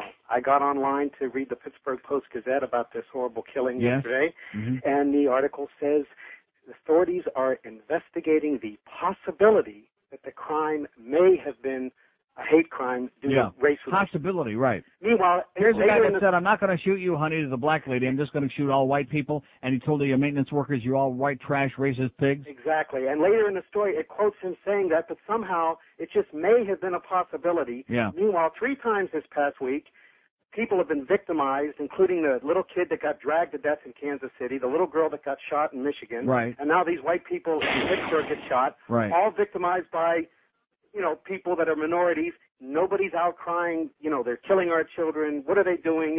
Somebody stop this. And white people aren't. And the media is scared schmittless to even suggest that there that there are racists of color, racists other than white people. Just remember one thing, sir. Only white people are racist. Exactly. Don't ever forget that. And when the guy got dragged to death in Texas, they led the story with 2 white men convicted in the dragging death of a black man. Right. That was fine. Mm-hmm. Meanwhile, here in the Banana Republic, I turn on Channel 10 at 6 o'clock because I want to see the horrible news about this shooting. And what do they lead with? A much heavier Mara Lisa and the Ilion saga. That's what they lead with. Oh, you know something? I saw that bitch for 30 seconds on there yesterday. I'm going to tell you something. I got the solution for that whole deal. Let the kid stay here, but make sure he goes to a family like in North Dakota and as far away from that bitch as humanly possible. Exactly. Let him stay here. Say, screw Fidel, but screw that family, too. That bitch, she makes me nauseous. Exactly. She's got as much credibility as Sister Jeannie there. Yeah, her with her 2 Sister kids. Jeannie from the Magic Bottle, that bitch. Right. But lastly, I just want to say, if some of these parents would put as much effort into raising their children as they do to picking fancy, clever names for them, first names, I think we'd all be a lot better off. You wouldn't walk into a fast food place and place your order and not even be able to understand the person on the other side of the cash register. There you go. That grew up here. What you be saying? You got it. All right. Take care, Neil. Bye. So, what's up? 5670560, pound 560 on the AT&T line. A lot of open lines here today. Audience is very uncomfortable with this. Let's talk about something they can relate to, okay, like food. Something that they can deal with very comfortably without getting all this pressure on them to have an opinion about something, like being blown away and about minorities wailing and screaming. See, it's up to me. They leave it up to me to say all of these things. Even though most of the people out there, and this poll that we're taking, I'm going to tell you, I'll look at it tonight and then again give you the results tomorrow. I'm not buying it. The first thing that comes to mind when I see the first hour's results on our poll today on our website is liar, liar, pants on fire. That's what comes to my mind. Because you just don't say these things because you don't want any, and this is anonymous. That's the best part of it. It's on the goddamn internet. Anonymous. And they're still lying. Because they've been conditioned to lie. Oh, well, we can't say that. We're not very racist. The hell you're not. In fact, most of you are more racist than I am, and I'm as racist as I want to be, like the song says. 56705, although I do like Luther Campbell. Not like to hang out with, just like, listen to that crappy music once in a while, because he pisses everybody off, including Wacky Jackie. Here's Miami. Hello. Hello? Yes, sir. Hello. I'm a young black man, first-time caller. Yes, sir. I agree with you on almost 100% of whatever you say. For the first, What is it? every institute is run by white people. How can black people get in? Get into what? White people is charging them. Get into what? College. How can black people get into college? Very simple. Very simple. Run fast and jump high, baby. Those are the answers for you. That wasn't a complicated question, was it? No. Very simple. Run fast, jump high. Get into college like you never saw. Faster than a goddamn freight train. Faster than you can say Jack Sprat. 5670560. I mean, this is another hot one to me. Take a look at the athletes, by the way, taking up space in college. All these upstanding athletes who are busy getting big discounts at Dillard's, by the way, which God only knows they can use some business, but nevertheless. Yeah, taking up space that intelligent people of any color might be taking, who've got a brain, but they jump fast and run high, or however the hell that goes. Is it the other way around, maybe? Something like that. Bunch of bull crap. And that's the message. That's the big lie out there to young black Americans. Oh, yeah, you're going to be in the NFL. You're going to be in the NBA. You're going to be a Major League Baseball player. Is that going to happen? No. You bet your sweet ass it ain't going to happen. Get a brain. Right, Cecil? Yes. Yeah, you tell him, Cecil. Get a brain. Even Jeff Cohen wouldn't be breaking into some goddamn bitch's apartment 5:30 in the morning to go in and take a look. He might be going in and doing something else, but he sure as hell wouldn't break in through the screen window to go take a look, would he? No. You bet your sweet ass he wouldn't. To take a peek. 5670560, pound 560 on the AT&T wireless line. And then to think that we had somebody on there. We have a whole bunch of people like Joe Rose there, Mr. Jocksniffer there. Oh, he hangs out with the boys, you know. They said this about that bitch. Bada beep, bada boop, yeah. Oh, yeah, Joe. Talk about rocket science. There's a guy whose middle name is Duh. That's him, Joe Rose. Duh. Good guy, but yeah. What am I getting all worked up about just because he came here and started talking a bunch of crap? Hey, listen, you'll love Godfathers. It's great is what I'm hearing. And it's right there by the Hess Station on Davie Road Extension, right by 595. In fact, it's like connected with the Hess. You go inside, and you get a lot of gas, which, by the way, the price of gas lately, you might want to load up on the pizza instead of the gas.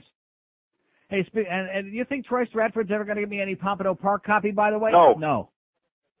Here's another deal. I mentioned this to our illustrious program director yesterday. Maybe I forgot to mention this one to him. Troy Stratford, can he get the job done? No. No, he's a good guy. A little bit on the dark side, but not too dark. Light enough for me. But nevertheless, can he get the job done? No. Refuses. An absolute refusal. Do I have the schedule for simulcasting at Pompano Park for the month of March? No. Oh, here's March 2nd. I still don't have it. I'll tell you what I got. I got squat is what I got. Yeah. Try to do a job for you people that pay your hard-earned money here at QM. Does this station care? No. Does Screw Ann give a crap? No. No, she don't give a crap. She's too busy doing, whatever she's doing. Yeah, squatting on it. The Neil Rogers Show. Sports Radio 560. QAM. WQAM. Miami. Fort Lauderdale. Music like Arlington was alright.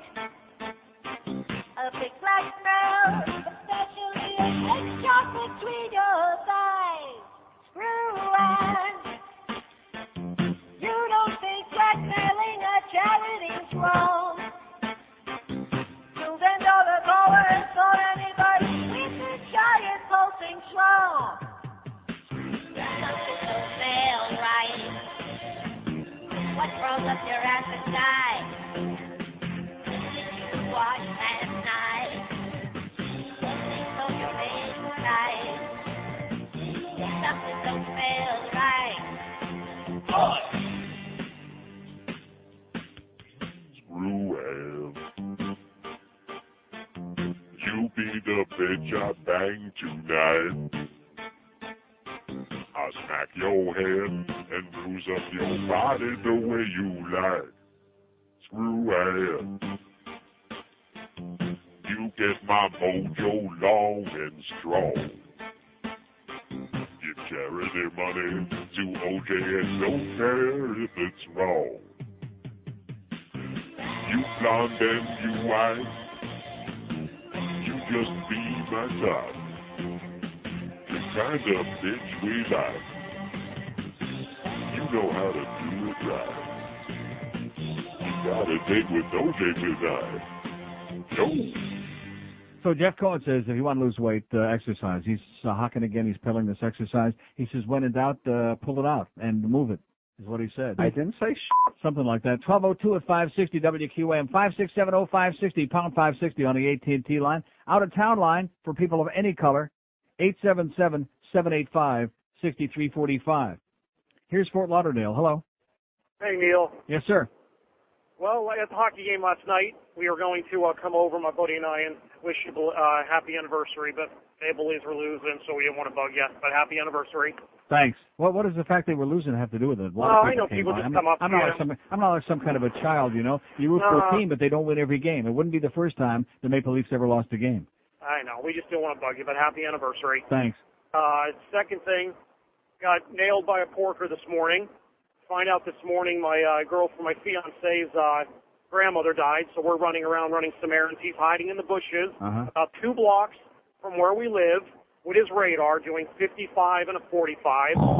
So he writes me up and he comes back, doesn't even say anything. He comes back and just listening to you, Neil, I grew a pair and I said to him, do you ever even ask people why they may have been speeding a little? And he goes, no, I really don't. I said, well, my fiancée, she was in the car, just found out her grandmother passed away this morning. We had to run to the dry cleaners and go to Eckerd's, and we're going to change and go to the airport. And he just looked at me and said, well, in your envelope, there's some stuff in here, how, you complete no contest and get out of it.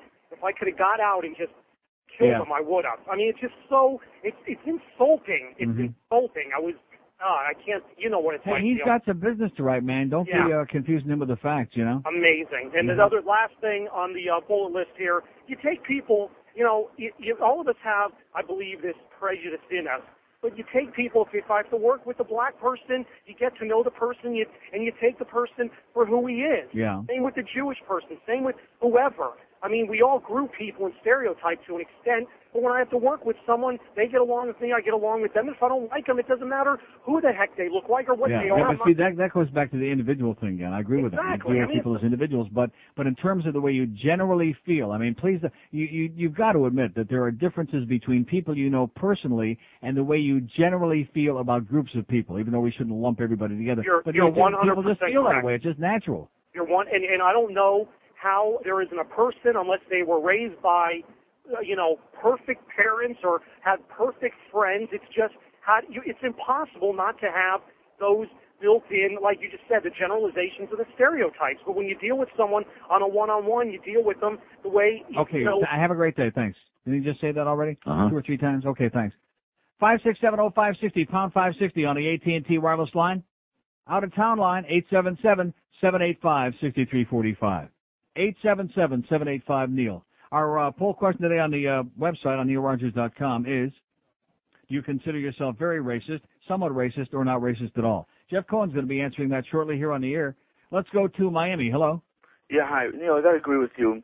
Because, if somebody blasts out somebody blacks out? If you start I think you're on the way. I think you're close from the sound of it. Well, John Rocker made comments about minorities, right? Yeah. So somebody makes comments again, let's say, what do you want to call Aryans, white people? Aryans, white people. Yeah. He's not going to get in trouble. Let's say he's black. Because there's no such a thing as discriminating against That's what I'm trying to say here today, is that we got a separate set of standards. How about all the things that Charles Barkley has said? How about the comments, the homophobic things that Reggie White has said? We got a double set of standards. We got black people can say anything they want, no matter how bigoted it is, no matter how on the face of it prejudiced it may be. That's okay. But if a white person says something like John Rocker because he happens to be a cracker redneck, then right away we're going to suspend him, we're going to fine him, we're going to make a big case out of him, we're going to throw batteries at his head, which they were already doing in New York before he said anything, by the way. This is America for you. A bunch of hypocrites, a bunch of liars, a bunch of freaking phonies for you. That's America. That's where all this politically correct bullshit came from. Oh, you can't say that. That's politically incorrect, which, by the way, is one horrendous bad show. 567-0560, pound 560. There's nothing, like I've told you before, worse than somebody trying to be funny who's not. That's Bill Maher. Somebody trying very hard to be funny who isn't even slightly amusing. Maybe funny looking, but not funny. Is he funny? No. No. Here's a lady mobile in Miami. Hello. Hello? Yes, ma'am. Yes, Neil, listen, I've been listening to you for a long, long time, and today is my first time calling, and you made a comment about, African Americans go to college on maybe athletic scholarship. I didn't say that. Well, you say they either can jump or Hey, they the can jump young high. black man called me. He says, how do we get in? And I gave him the answer. Okay, well, let me tell you this here. I have two daughters that finished college. One went to college, FSU, on an academic scholarship, Right. and one went on a basketball scholarship. And both of them have master's degrees, and they're doing quite well. Right. So sometimes it does work out well for them to go to school. Everybody, I mean, is not as fortunate as other. And I think you stereotype too much the African Americans, you know. Both of my daughters are doing... The answer is, I mean, I was obviously being sarcastic, but the answer is get yourself an education and get a brain, and if you're qualified, you can go. It's as simple as that. It's not rocket science anymore. Exactly. Well, both of them had brains, but one of them was on academic and one of them was on a scholarship, a sports scholarship. Yeah, but can and she they're jump doing high? Excuse me? Can she jump high? One of them can jump Well, high. she's a very basketball high, player. I would hope she can jump high. And that's So in other words, I wasn't completely wrong then, right? That's how she went to school. That's Right. how she got her. That's how she got her education, by being able to jump high. And she has a master's, and she's teaching, and she's doing quite well. Well, that's excellent. Yeah, well, kind of choose your choice of words sometime. You know, don't criticize blacks because they go to school on athletic scholarship, because some of them do quite well when they go to school on athletic scholarship. If they got a brain, right? Just like whites, if they got a brain. What do you mean if they have a brain? I'm not saying that blacks aren't the only people that go to school on athletic scholarships that are dumb. There's plenty of white kids that are morons too that get athletic scholarships. Exactly, and they're dumb too. Exactly. You have some that But are they white can that jump go high and run fast, like Cecil said. I hope you can run fast, and have a great day, sweetheart. You stereotype, okay? See ya. Did she say I stereotyped? I thought I was being very nice to her at the end. I even called her sweetheart. Well, I'll take that back, okay? Have a nice day, period. 5670560. Have a nice period, honey. Oh, she ain't having no more periods. And 877-785-6345. I mean, so great. I'm very happy for her. She's got two bright kids, and the one girl, she jumps high, and should have asked her if she was a lesbian. By the way, she plays basketball. What? Well, what's wrong with that? You would assume naturally if she's... Oh, and speaking of lesbians, I had a very nice young lady who's not... She's a hockey player, but she's not a lesbian, not a dyke. Came by with her husband or boyfriend or both and said, happy anniversary last night. Give me a nice card at the hockey game. I was big there last night. I don't care what happened on this show yesterday. It was really weak.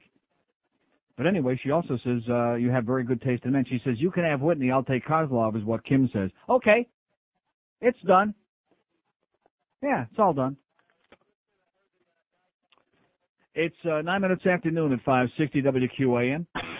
1 million times for Neil Rogers. He's in his eyes. Well, I never thought I'd find the kind of ride that I've been doing around this today.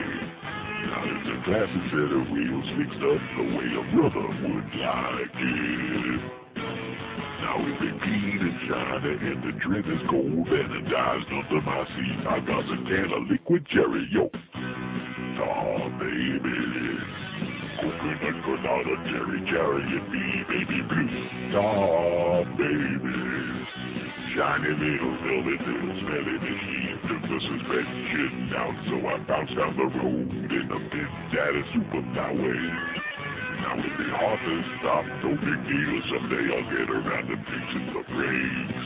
A 1979 Bonbon Catalina. She's sure looking fine now. It's my baby Cadillac.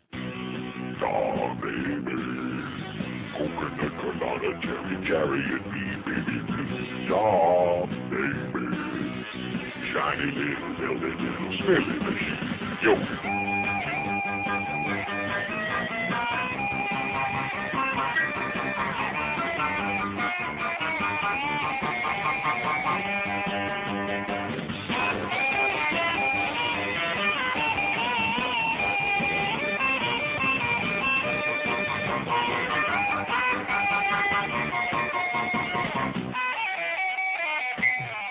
I got my windows down on a hot summer day, 'cause the AC don't work no way.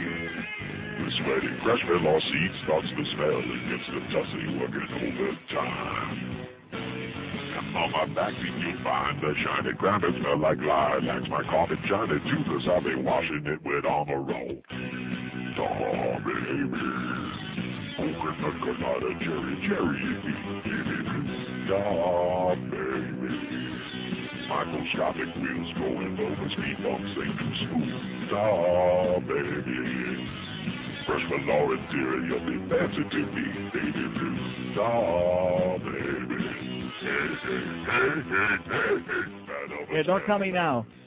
12:16 at 560 WQM. I'm going to tell you, you need to monitor every word this man says. I didn't say Oh, God. 567-0560. Remember the one time you were in here, and of course we got this cheesy board here, which the one guest microphone I have. Do I have like a whole bunch of guest mics like in the sports room? No. No, I got one crappy guest mic, and it's like on the same pot with one of the CD players over here. So in other words, if I don't press the one button here, it stays on. Now, wouldn't you be red in the face right now if you would have thought it would have been on like the last 15 minutes, like that other time? And you were saying like, and yeah. I didn't say Jeff calling from the Pizza Loft, waiting for Godfathers, by the way. Starving to death. Where the hell are they? I don't want to start getting pushy with our good friend Scott over there. See, what you're going to do is you're going to sour a relationship with those good people over there. They're wonderful folks. And of course, you remember our friend Rudolph Hess. 567-0560, pound 560 on the AT&T line, 877-785-6345 out of town. Here's Hollywood. Hello. Yes, sir. I'm a racist and a bigot. Yeah. When I came to Florida 25 years ago, I was a wide-eyed liberal. Yeah. I was for every cause you can imagine. Right. Tree kissing, owl hugging, and the whole 9 yards. Mm-hmm. So down here in South Florida, Manatee loving. Don't forget the manatees. down here in Florida, I don't know what it did, but I learned to hate blacks. Really? I learned to hate Spanish. Yeah. How about old Jews? I don't know too much about Jews. Oh. Even old ones? Wait a minute. You're in Hollywood and you don't know too much about old Jews? Well, you're right. I should get out. Well, you must not get out too much. You're right. Wow. Is it the smell of formaldehyde? Does that mean that it's Jewish? Now you're starting to catch on. We're getting close. Oh, I see. But anyhow, I don't give to any charity. Right. I give the only charity I give to is animals. Okay. Mm-hmm. I hate small children. Yeah. And I can't stand these things where they're rescuing all these illiterate animals in Africa to save them. I don't save them for what? They're going to die anyhow for dinner from diseases and stuff like that. Yeah. Thank God for Okay, well, thanks. Thanks for having a nice day. Okay, that was John Rocker's dad calling in to lend to sound in, as they say. 567-0560, pound 5. What the hell was that? That sounded like our fax machine acting up again. 567-0560. Did I just say that? It's kind of hard to tell. Here's the mobile in Hollywood. Hello. Jeez, that guy was full of hate, huh? No. Neil, how you doing? Happy anniversary. Happy start of your 25th year. Uh-huh. And I was calling to put in my, actually I was prompted to call from Jeff Cohen talking about the crotch rockets. He's right about that. That's what they call the little imported bikes, the crotch rockets. But the Harley Davidsons are not crotch rockets. Yeah. But as far as the racism thing goes, whenever I have to fill out an application that says race, I put human. Yeah. I don't let them know what color I am. I'm human race. Yeah. And I know you sound like you're being impatient. No, I'm not being impatient at all. I'm just waiting for the grade A material. That's all. No, I don't really I'm have not any being grade. impatient. I'm not. My finger's not anywhere near the button. I mean, I'm just sitting here waiting very patiently. This is your pal Stubby. I know. Oh, like I said. See how fast that finger moved, huh? Uh-huh. Wow. Like lightning, like greased lightning. 567-0560, pound 560 on the AT&T wireless line. A lot of input, by the way, on that scandalous column that David J. Neal wrote in the Hockey News, ripping his own goddamn newspaper that he writes for about the crappy hockey coverage, when he certainly is in part at least responsible for the content of that coverage, if not the placement of it. No comment about that, huh? No. No. In fact, see, this is the beginning of 25 years on the air in this town. This is what this show has always been about. I talk about the things that I want to talk about, and then they got their own agenda, and they talk about anything else. No matter what it is. Like those free hockey tickets we got for the Blues game on Saturday. Here's Miami. Hello. Miami. Neil. Yes, sir. How you doing? Okay. Just read an article about Native Americans and blacks that got together and protested the United States flag. Anyway, I was thinking about you and George and your quote-unquote view about the rebel flag. So why don't we come up with a new flag? Just tear them both down altogether, right? 5670560, pound 560 on the AT&T line. Anybody interpret what he was just trying to say? Yeah, that's kind of what I thought he was saying. Here's a mobile in Doral. Hello. Hey, Neil, how are you? Okay. Listen, I'm all for the Confederate flag, the rebel flag. We're not talking about the rebel flag. Well, I'm just telling you that. And I'm not. All I want to say I'm is not in favor of the rebel flag. Okay, well, I am. Rebel flag is like the swastika. It's disgusting. Well, why are you all for it? Well, let me ask you something. Where are you from? Where are you from? Doesn't matter where I'm from. Yeah, and it does matter. Where the hell? What the boat country are you from? Well, yeah, Neil, Yeah. call me Spick. You call me Spick all the time. Yeah. And you're a kike. And? You know, what difference does it make? Yeah. But anyway, so you're what the hell does a spick have to do with a Confederate flag? What does that mean? Well, what do you have to do with the history of the South? It does not represent Israel. What? It does not represent Israel. It's not the Israeli flag. You should leave it alone. Yeah, you should leave it alone too, okay, because it's starting to bleed, pal. Man. 5670560, pound 560 on the AT&T line. These must be the people that we saw on Saturday at Seminole Indian Casino. You think so? Some of them. No, these people are a little more frisky. Here's Coral Springs. Hello. Hi, Neil. How are you? Okay. I always consider myself racist.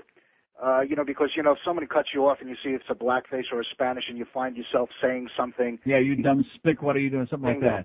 Also. You miserable spook. Yeah, within the next 2 years. Cloud. Darky. Within the next 2 years, I'm also going to move so my kid could go to a school. Crazy old kike. Yeah. Yeah, stuff like that. So my kid could go to a better school that has whiter demographics and better grades. Mm-hmm. Now, does that make me a racist? Because I see the school that they would go to. No, all it means is that you care about the education of your children, that's all. But my underlying thought is, you got all those other kids, those black kids in those schools, and I see them every day in this one particular school. I say, my kid is not going to go there because I feel that, and is that being a racist? No. Well, it all depends. I mean, what kind of black kids are they? Are they like well dressed? Are they well behaved? Or are they like just little? I mean, they're just little kids. Do they have St. Vitus dance and they're jumping around a lot? And you figure No. I feel no ill will. Are they armed? They're cute little kids. But the point of it is, I think to myself, I say, I don't want my kid to go there, not because to get a mix with them, but they won't have the same education because I think they're going to teach down to the black kids. Right. And I'm thinking to myself, you brought up this. So wait a minute, are you saying that all white kids who go to school with black kids are not going to get a good education? Is that No, but my experience has been that in schools where you have a lot of black kids. Well, what is a lot? Like 20%? More than one? Maybe a third. 3 or 4? A third? A third. Yeah. And because of that, we're considering moving to another area so the kids can go to a school with better demographics. So wait, in other words, if you have 200 kids in a school and like 60 of them were black. So just take a classroom. There's 30 kids and there's 10 black ones. Yeah. And the teacher's a school teacher that teaches down to their level because they're not coming in with the homework assignments. They're not getting the same assistance at home. This is my thought. Yeah. And I'm saying, well, does this make me a racist now? Yeah. Okay, then I am. Okay. Bye. 5670560, pound 5. See, I didn't understand the beginning. 5670560, pound 560 on our AT&T wireless line and the out-of-town line. Oh, we actually have a call on that line? Wow, what a concept. Boynton Beach, hello. Hello there. Yes, sir. Did you read in the paper yesterday that Jeb Bush defended his brother's visits to Bob Jones University? Oh, does that surprise you? No, but also, I wonder if he'd defend the fact that Kennebunkport is closed to Jewish residents. Yeah. That's where all the Bushes. Yeah, that's the Bushes hangout. Well, the Bushes aren't Jewish last time I checked. No, they're not. Yeah. But I'm saying Jews are excluded from And the Bushes aren't Catholic, although he did marry a Mexican, so she must be Catholic, I would that's assume. the only vote he's going to get because he's already got Hey, the listen, Catholics just keep against telling every Republican we love George W., okay? We love him. Just keep telling him that. He's a horse's ass. Exactly, that's the point. Okay. Thanks. Right, that's what Al Gore is saying. Viva George W. Oh! That's right, he hasn't got a Chinaman's chance in November. You boys keep voting for him out there, okay? George W. You keep, you're going to have a rip-snorting good time, baby. But at least they're frying a lot of people. Now, I shouldn't say frying. At least they're lethally injecting. A lot of people are in Texas. They're putting them to sleep. Nice going there, Georgie. Oh! 26 past, this, we got the machine beeping, but can you believe it? Jeff Cohen is sitting here, he can't believe it. You hear the voices through the window, through the door, through the fax machine sitting here beeping and beeping and beeping relentlessly because it's out of ink or some goddamn thing. Man, this is a nut house. This isn't a radio station, it's a nut house. And too bad you couldn't be here on a day when they're like cranking up the goddamn mega mix over there at Power 96 where they're mixing and matching and the walls are like shaking. See, you're just a little bit too picky for us. We just come in, just give me the check. We don't give a crap about any of this. Anybody have a heart or a liver? And now, on the campaign trail with George W. Bush. Today, America's candidate addresses the unionized workers at South Carolina's Turbine Town Factory. Great to be here in Nevada. South Carolina, Nevada. I want to be your president because I can relate to the ignorant blue-collar worker. Don't say that. The ignorant worker all over the world.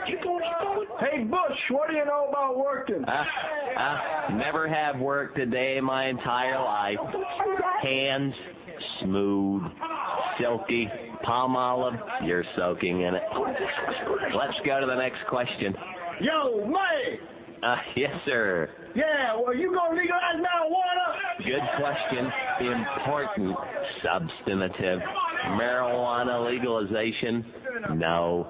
Absolutely not. Cocaine? Yes. PCP? Heroin? Probably. Barbiturates? Amphetamines? Without a doubt. Without a doubt. Now you? What are you gonna do for the black man?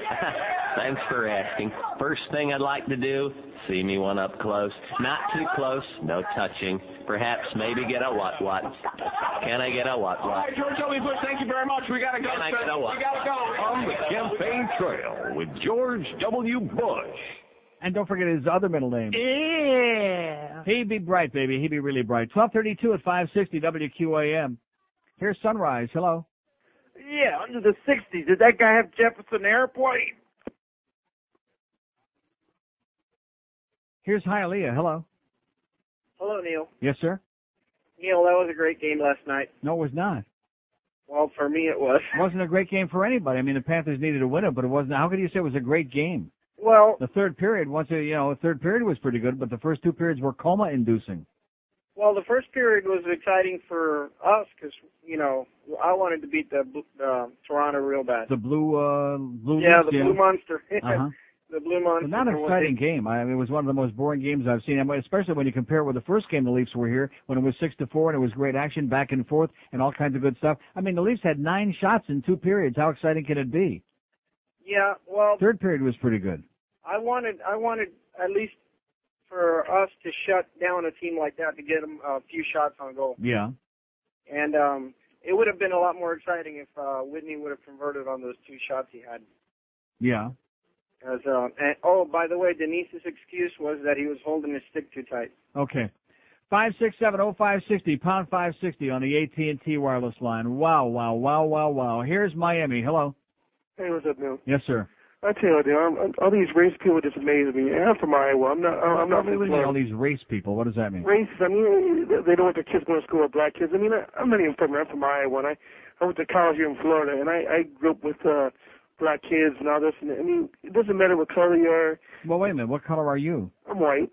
You're white? I'm white. I'm from Iowa. I'm a country boy. Okay. You grew up with black kids? Excuse me? You didn't get real close, did you?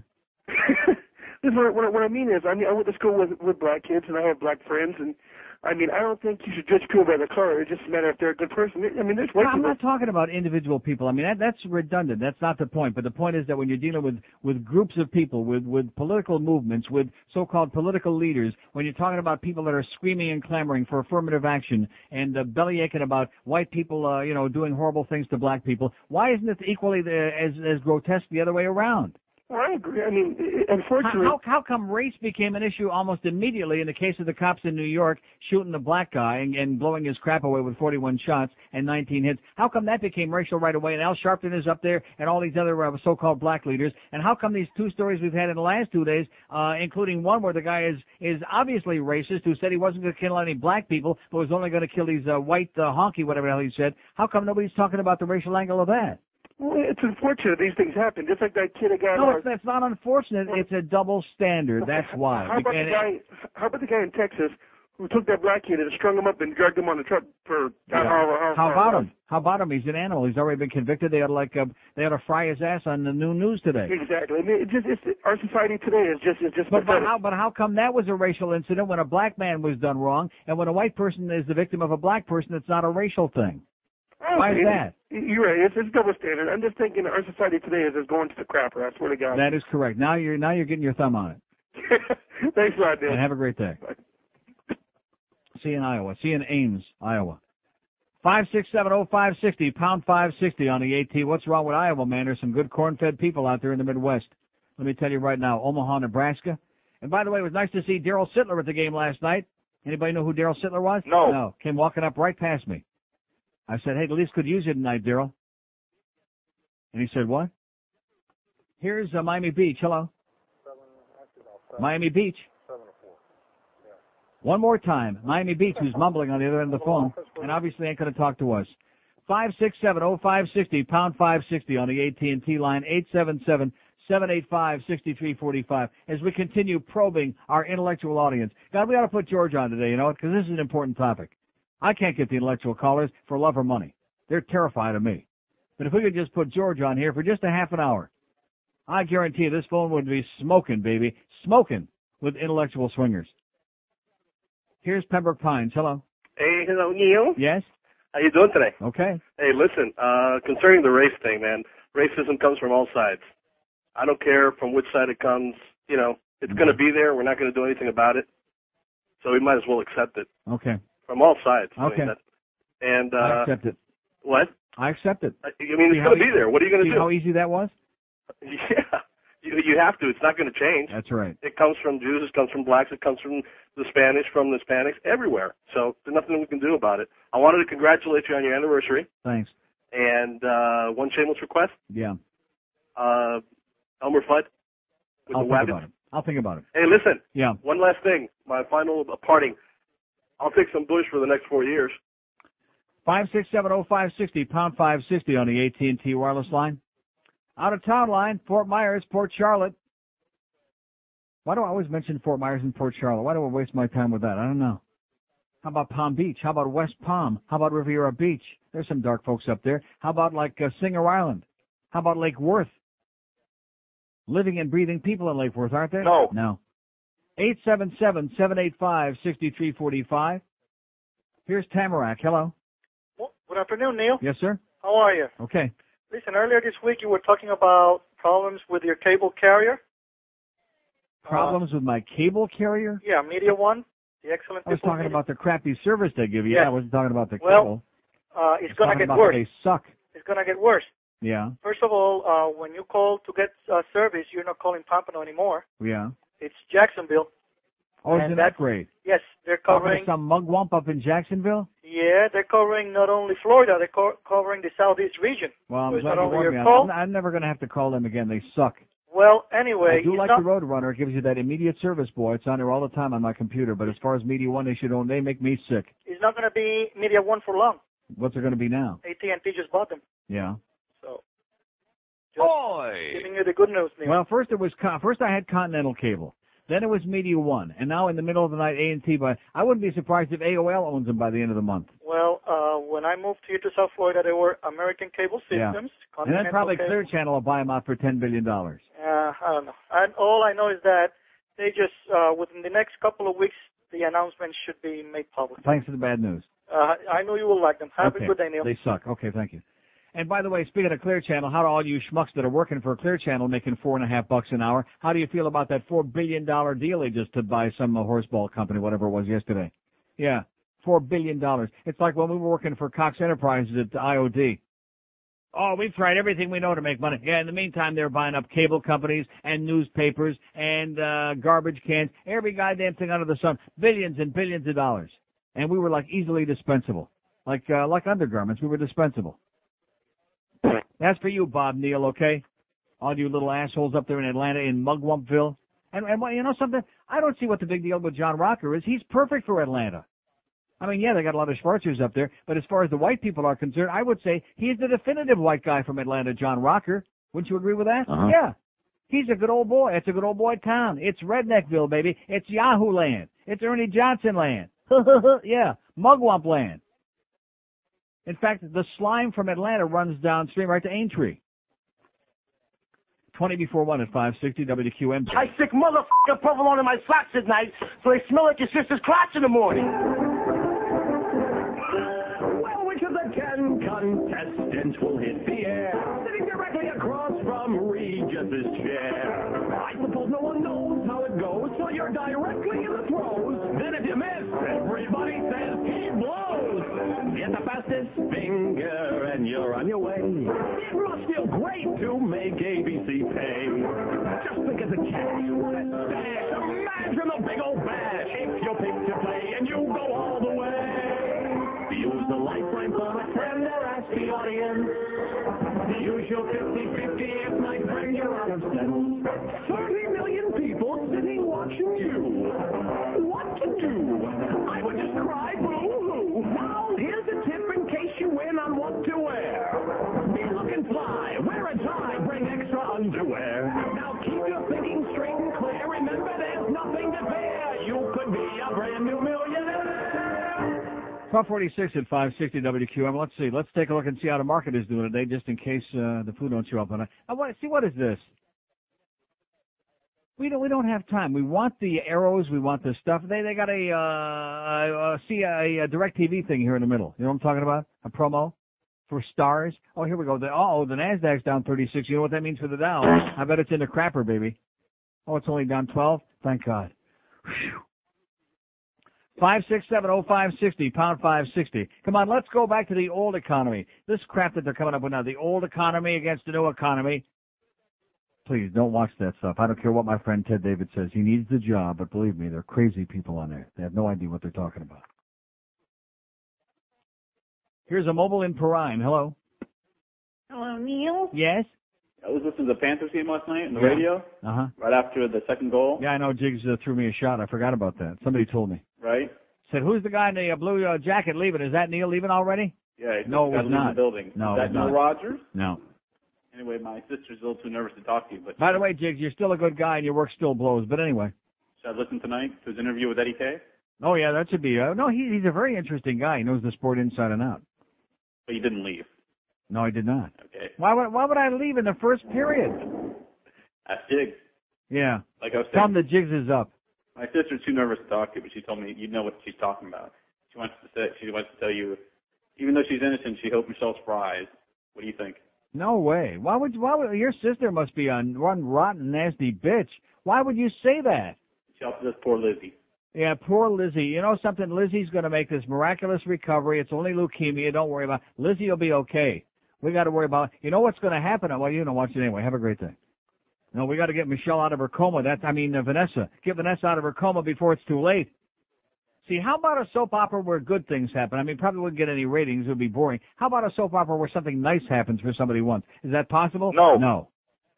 We got Edmund, this crazy Edmund, the prince's brother. And we got, you just know that they're going to have the accident. He's going to try to kill the worker, and the worker happens to be the prince and the pauper, and the pauper is Cassie, the former stripper, which Jeff would like her, I think.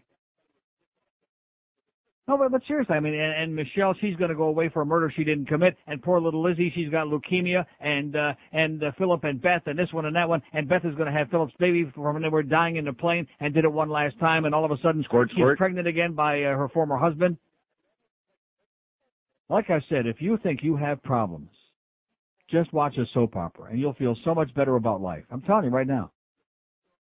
It's just kind of like our being at the Seminole Indian there on Saturday. I left there. No, seriously, I left there. I felt younger. I felt better about my life. I thought, God damn, I'm doing pretty good. Yeah. I walked out there. Of course, somebody had puked on the sidewalk out there on the curb, but I kind of overlooked that. But no, they had. You're smiling. Somebody probably like just had a little problem. Maybe they put their teeth in like upside down, backwards, something like that. Had a little trouble chewing it, and the food too. But I walked out of there thinking, man, I'm kind of like an upstanding individual. My life is sweet. It's great. I could be one of those poor bastards in there, sitting there at that table, like staring off into space. Wow. As long as I live, the memory of those 2 hours will never leave my mind. I'm serious. It left an indelible mark on my brain. It was the epitome. It was the capper. It was perfect. Right at the end of my 24 years in this town, the timing was sensational. It's kind of like, too bad Ralph Edwards didn't come crawling on his hands and knees out of the woodwork. Neil, this is your life. And just look at it, there it is. That was my life. Those were the people I talked to on W Snooze night after night after night. Those old, wretched people with their teeth soaking in a glass. Here's Miami Beach. Hello. Hey, afternoon, Neil. Yes, sir. A gentleman called earlier. We were stating the case about the percentage of kids, black kids in the schools. I think he really does speak for a majority of the population, or at least the parents with kids, and probably even a small portion of black families with kids in school. Yeah. You brought up the correlation about a week ago, but naming one neighborhood in the whole country where blacks have improved the neighborhood. Mm-hmm. Well, this is the same correlation, really. Yeah. See, there are two words. I don't want to sound any more racist than I've already admitted to being. There are two words that would go over very big in the black community. You know what they are? Birth control. Wow. Birth control. This would make life so much better for everybody. That's really what it's all about. It's not Birth really control. a racism issue. It's an issue. Because the same is true in the trailer parks where you have these barefoot pregnant white women who are pregnant every goddamn time you look at them. They've got one in the oven, one crawling around on the floor, and they've got 3 or 4 more aged 2, 3, 4, and 4.5. And there's something different wrong last here. names, by the way. Right. Exactly. But that's what the issue is. It's not really a skin color issue. It's a question of how the kids are brought up, what their family life is all about, and their culture. I mean, this 6-year-old kid, and believe me, I'm not making excuses because by age 6, you're not supposed to blow somebody's crap away. But this kid, I mean, he's living in a flop house. Exactly. And daddy's in jail, and mommy, God only knows where the hell she is. Right. And we got all these people out there making babies. Where's like Al Sharpton? You know something? The old saying was that you've been hearing it all your life: the rich get richer and the poor make babies. That's true. And God only knows that's true. Where's Al Sharpton when you need him? Hopefully far away from us. Have a great day. Thank you. 567-0560, pound 560 on the AT. Stop making babies. I don't care what Martha Jean the Queen said in Detroit back in the 60s. Get out of your house and stop making babies. That was her great advice during the riots in 67. Go back in your house and make babies. And boy, they sure did. They went back and they made lots of babies. Just like all these things. Derek Thomas, again, Evander Holy Molyfield. What's he got, 172 kids by 145 different women? Something like that. And then, of course, there's his wife we could be talking about. Here's a mobile in Orlando. Hello. Hey, Neil, I just want to start this conversation by saying Viva Fidel. Yeah. And on my way down from Orlando to Miami, and quick question. Each year, more and more, we start seeing more blacks in the National Hockey League. When are we going to get a stick in there? We already have one. Who? On New Jersey, Gomez, Scott Gomez. He's a hell of a player. Where's he from? I don't know where he's from. He's obviously Hispanic or something. I never knew a Gomez who wasn't. I don't know his family background or his shoe size, but he's Hispanic. One more thing. And what about the goalie that played for Dallas? What the hell is his name? Fernandez, Gonzalez, Schwartz, whatever his name is. There's a couple of Julios in the league. Don't get carried away. It's let's leave something for the white folks. Yeah. How about a shameless request? I'll think about it. 5670560. Godfathers is here. Now, where did Jeff Cohen go? His ponytail? Oh, there he is. He's hiding in the corner. Yeah, now he came in here today to find out what Great Pizza is all about. I'm sorry. That was bad. No, it's a different thing. It's a different product. We don't want to, and plus he's starving to death. He has been bugging me and bugging me and bugging me. Or they are already. Their service sure is slow. They're here right now. Godfathers, baby. Oh! We love Godfathers on Davie Road Extension by 595, right in the Hess station there. Bring your car up alongside, get a little gas outside, go inside, have a good pizza, get a little gas inside. There you go. It's great. Where are we going here? I'm just lost. I'm just famished. I'm just ready to pass out here. Here's Fort Lauderdale. Hello. Yeah. Yes, sir. Hey, how you doing? I listen to your show all the time. I just moved down here from to Fort Lauderdale, but I was wondering, Where are man. you from? I'm from Orlando. The Orlando. I just graduated from college. I'm just getting down here and getting started working. Right. So I was wondering, why are you so why you sound so racist? And you say, something about the individual. That's the individual. Right. The individuals make the masses. I mean, you can't judge on what you just see in the media. Yeah. And judge the whole black race or the whole whatever race. The media is responsible. Unfortunately, you're right. You have a very good point, but the media is responsible for helping to shape our opinions of groups of people. You're right. And so exactly. every time there's like a sensational story, like the cops with the crazy shooting in the Bronx who shot this guy 150,000 times. And that was wrong, right? That was wrong, correct? You bet your sweet right? ass it was wrong. It was grotesque and unacceptable. Okay. That's correct. And the flag is wrong. You acknowledge that. Yes. Flagging, that's wrong the also. Dixie flag is just like the swastika. That's correct. But it's also wrong when we got a little black kid who's running around with somebody's gun, irresponsible, shooting a little white girl in school and killing and blowing her crap away. And then we got this guy near Pittsburgh yesterday, this black guy, who's running around shooting white people and making a point of it. They're white racist pigs, and he's only going to shoot and kill white people. And then you got those white kids in Columbine. Right. Shooting their own friends and teammates because they're jocks. You're right. It's hopeless. I mean, you got it all over. That's right. You got it all over the It's board. a crazy place. You're right. It is a crazy world. I mean, you have to be individual and think as an individual. You can't just judge everyone just because he's black or white, like the guys with the school. Just like Malcolm there on The Young and the Restless. I'm going to tell you, if all black people could be just like Malcolm, we'd all get along. Well, everybody got to be like themselves. They can't be like That's true. Malcolm. Well, why not? Okay, you look at the guy who's talking about the schools. Yeah. Well, you need to blame the teachers. The teachers downgrading her. She's down to her. No, it's not the teachers. It's the system. It's the system. Damn the social too. promotion, man. We don't want no more social promotion. If you can do it, then fine. If you can pass the muster, fine. If not, you're going to stay in kindergarten until you're 25 years old. Yeah, that's the way it needs to be. I mean, if right. you're going to go through the ranks, I mean, of course. I mean, I went to high school. I did all right in high school. There's just as many dumb white kids as there are dumb black kids. You bet. Just as many smart black kids. And not all of them live in trailer parks either. It depends either. on the percentages in the school. Right. I mean, you have the percentages of blacks in the school, the percentages of the whites in the school. You have to judge the percentages because naturally, at some schools, there are majority black and majority white. You can't judge it like that. You have to look at percentages before you go judging people as a people. Let's be educated here before you go out and call somebody taking my kid out of school because there's too many blacks. You need to go see what classes your kid is in.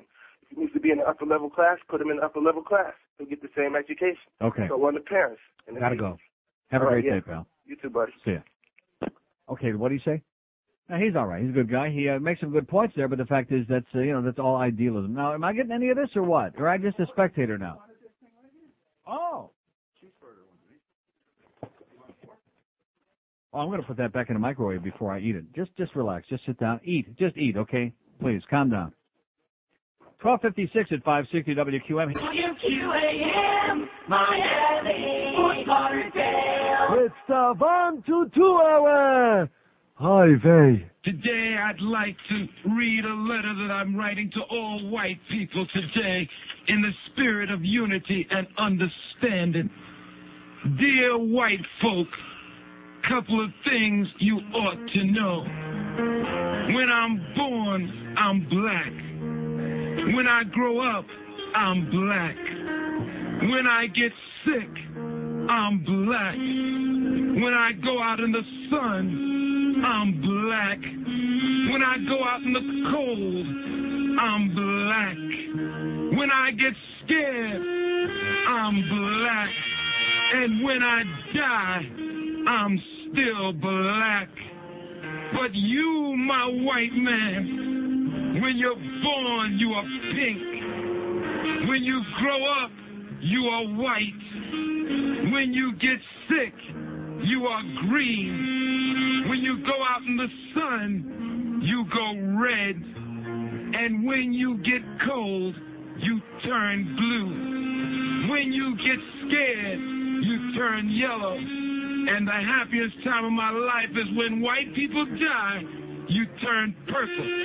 And you got the damn nerve to call me colored. How about boy? I'm sorry, that was bad. 102 at 560 WQAM. So here's the, so what's the verdict on the pizza, Mr. Cohen? Very good. I enjoy the pickles. How come I can't hear you? Oh, I see. What is it? I said it was very good. I really enjoy the pickles on it. I've never had pizza with pickles. Yeah. Very good. I enjoy the pickle every now and then, too. Okay, well, there's a unsolicited testimonial. Well, see, now that's what you get. Look at that. from having one pot. You know, I say a pox on this goddamn place is what I say. But anyway, yeah, I got one pot. So I hit the damn thing, and right away this stupid thing is starting again. Yeah. Oh, we're going to build you a state-of-the-art studio, and we're going to do this. Liar, liar, pants on fire. That's Greg Reed, baby. You look up the word liar in the dictionary, and there's his puss right next to it. Big, fat, fraudulent, frickin' liar. State-of-the-art, my ass. How's that new phone system coming, by the way, Greg? How's it coming? Yeah. So here's the update, by the way, on our poll question of the day. Our poll question, do you consider yourself somewhat racist, not racist at all, or very racist? 180 votes so far, a lot of votes for 1 o'clock. And very racist, only 20. Somewhat racist, 118, that's 66.5%. Not racist at all, 42. 42, how do you like that? 42 people in this audience are not racist at all. Does anybody believe that? No. No. Okay, I believe you. Does anybody believe it? No. There are 42 people in this audience who are not racist at all. Not a racist bone in their body. Not one little bigoted, teeny tiny corpuscle in their entire existence. Are we buying it? No. Yeah, we buy it. Which goes to show you that even being anonymous on a goddamn website, on a computer, totally anonymous, they still won't tell you the truth. And I'm sitting here expecting to get some meaningful conversation from this crowd. Is there a chance of that? No. You bet your sweet ass there isn't. Here's Plantation. Hello. Hello. Yes, sir. Yeah, Neil, I'm just calling to say that I'm not a racist unless it's thrown in my face. Uh-huh. Okay, I believe we're all here, we're all American, no matter what color you are. Yeah. Unless it's thrown in my face, like I was saying. Like, I just checked my mail today. I got a letter from the school board of Broward County, Florida. Okay? And it says, your son, daughter has been identified as a student with the ability and interest to benefit from participation in the Broward County School System Summer Science Academy for minorities. But Jody Foster's there, too. She's not a racist unless it's thrown in her face. Anyway, I'm sorry. Okay. I got a letter from the Broward County School Systems that a course is open for my son or daughter, okay?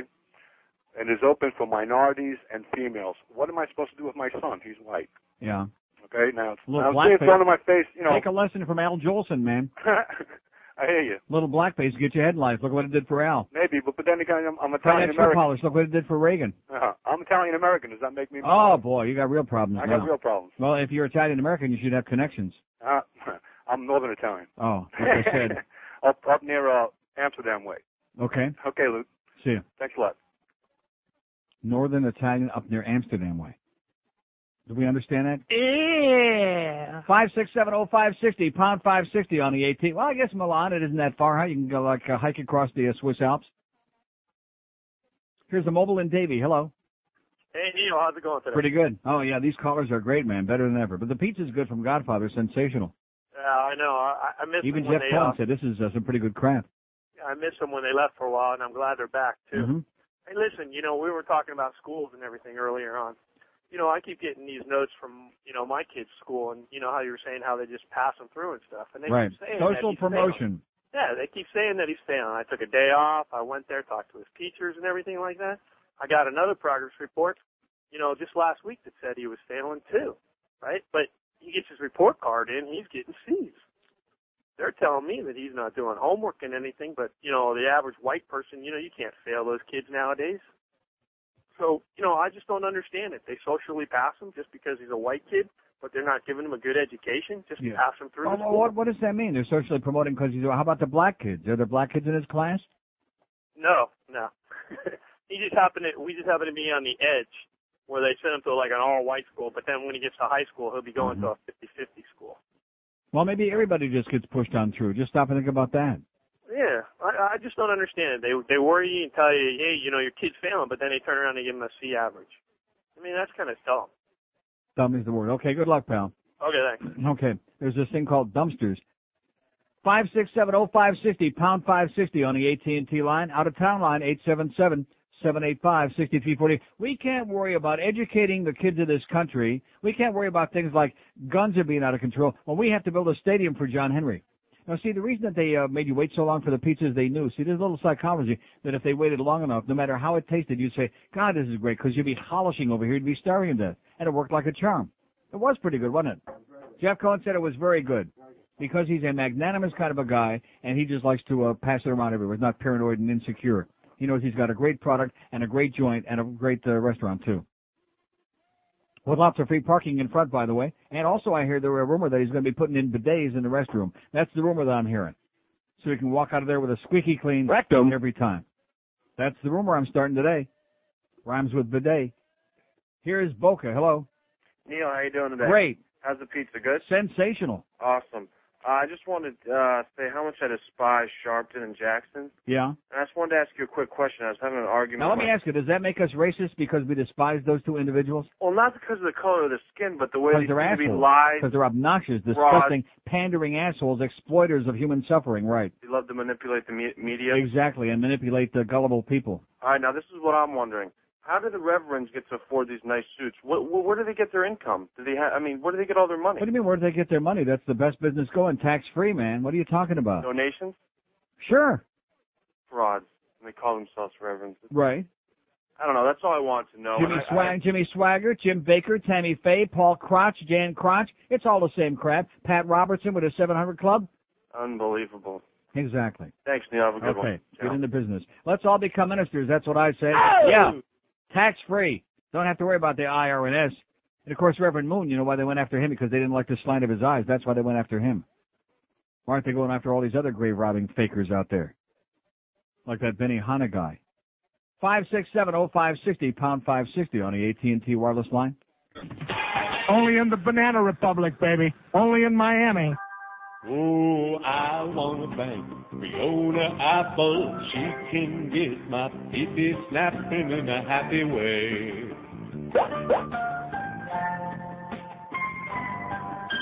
Now she can't sing, but I don't care.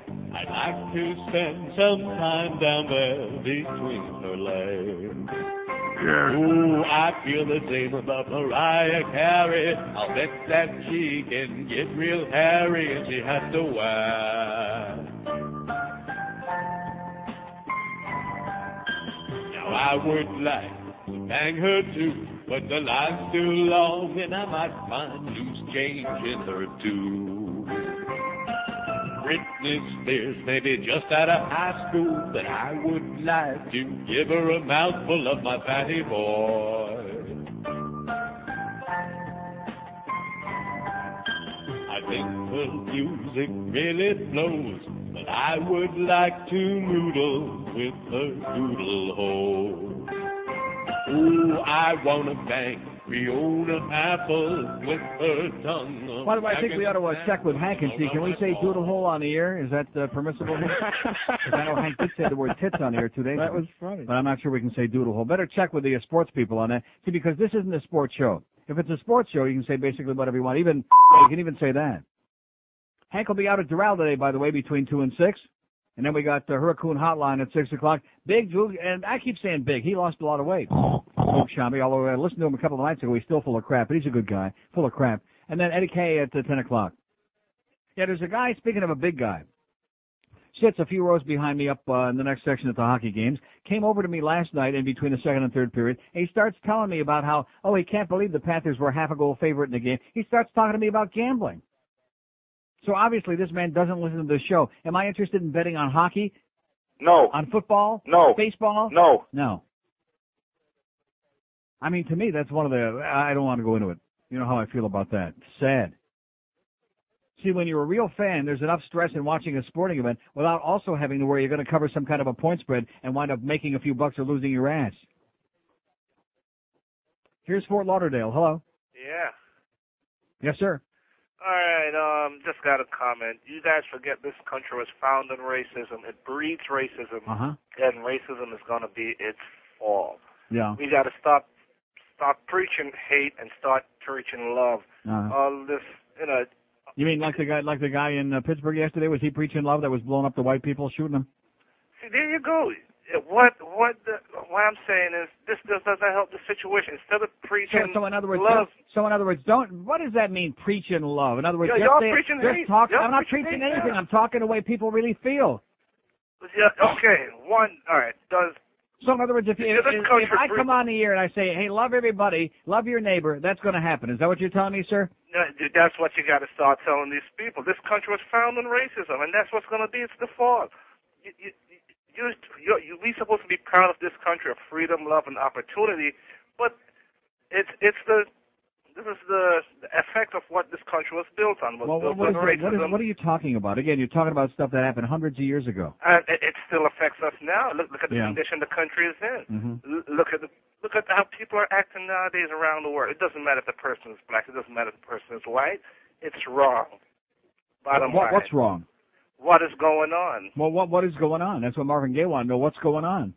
What is going on? Yeah, what are you talking about? Okay, this country was founded on racism. Yeah, okay. I mean, I'll let you say it 70 or 80 times, but once you get to about 120 times, you know what I'm talking about? Then I finally start getting a little impatient. My finger starts doing the walking. God.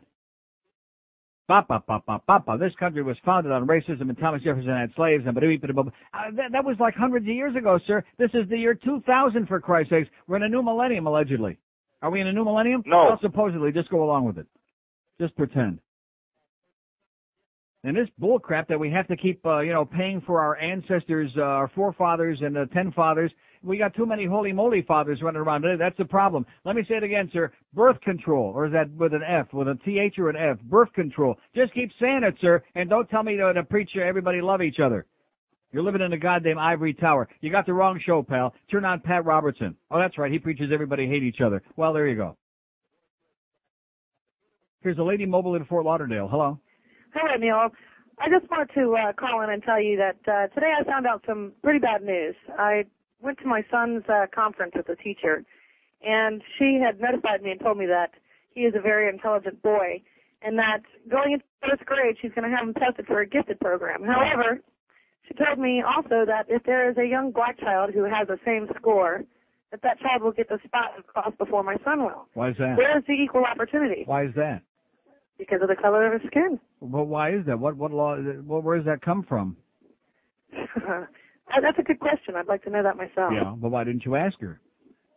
She didn't seem to have the answers. Truthfully, I just don't.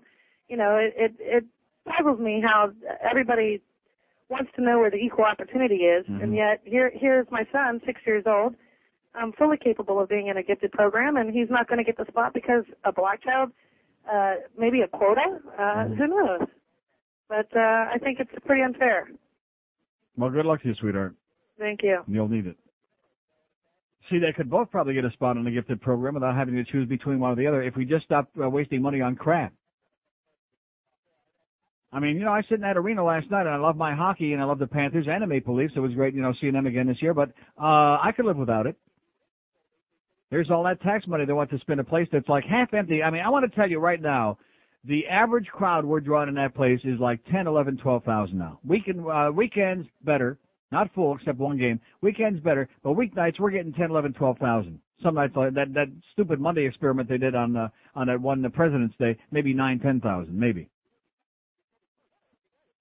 And then they got the place over here in Miami, the Mickey Arena, that the taxpayers continue spending to subsidize that forever and ever for the rest of the time, thanks to Mayor Pinga Pequena and that shady deal he made with the Mickey Harrison. And you people don't care. You just do not care. You can talk is cheap. I've been doing this a million years, and everybody, they say all the right things. If the public gave a flying crap about their kids getting an education, we wouldn't be wasting our money on crap. Like I said yesterday, the DEA, all these jail cells filled with people whose biggest crime in life was that they grew a couple of plants and they smoked a little bit of weed, or God forbid they sold it to somebody. Meantime, we got cops in Hialeah selling ecstasy and other goddamn drugs to minors, to kids. We got cops in Kendall and other parts of this town whoring out your kids, running prostitution rings. Anybody care? No. No. What time's Regis on tonight?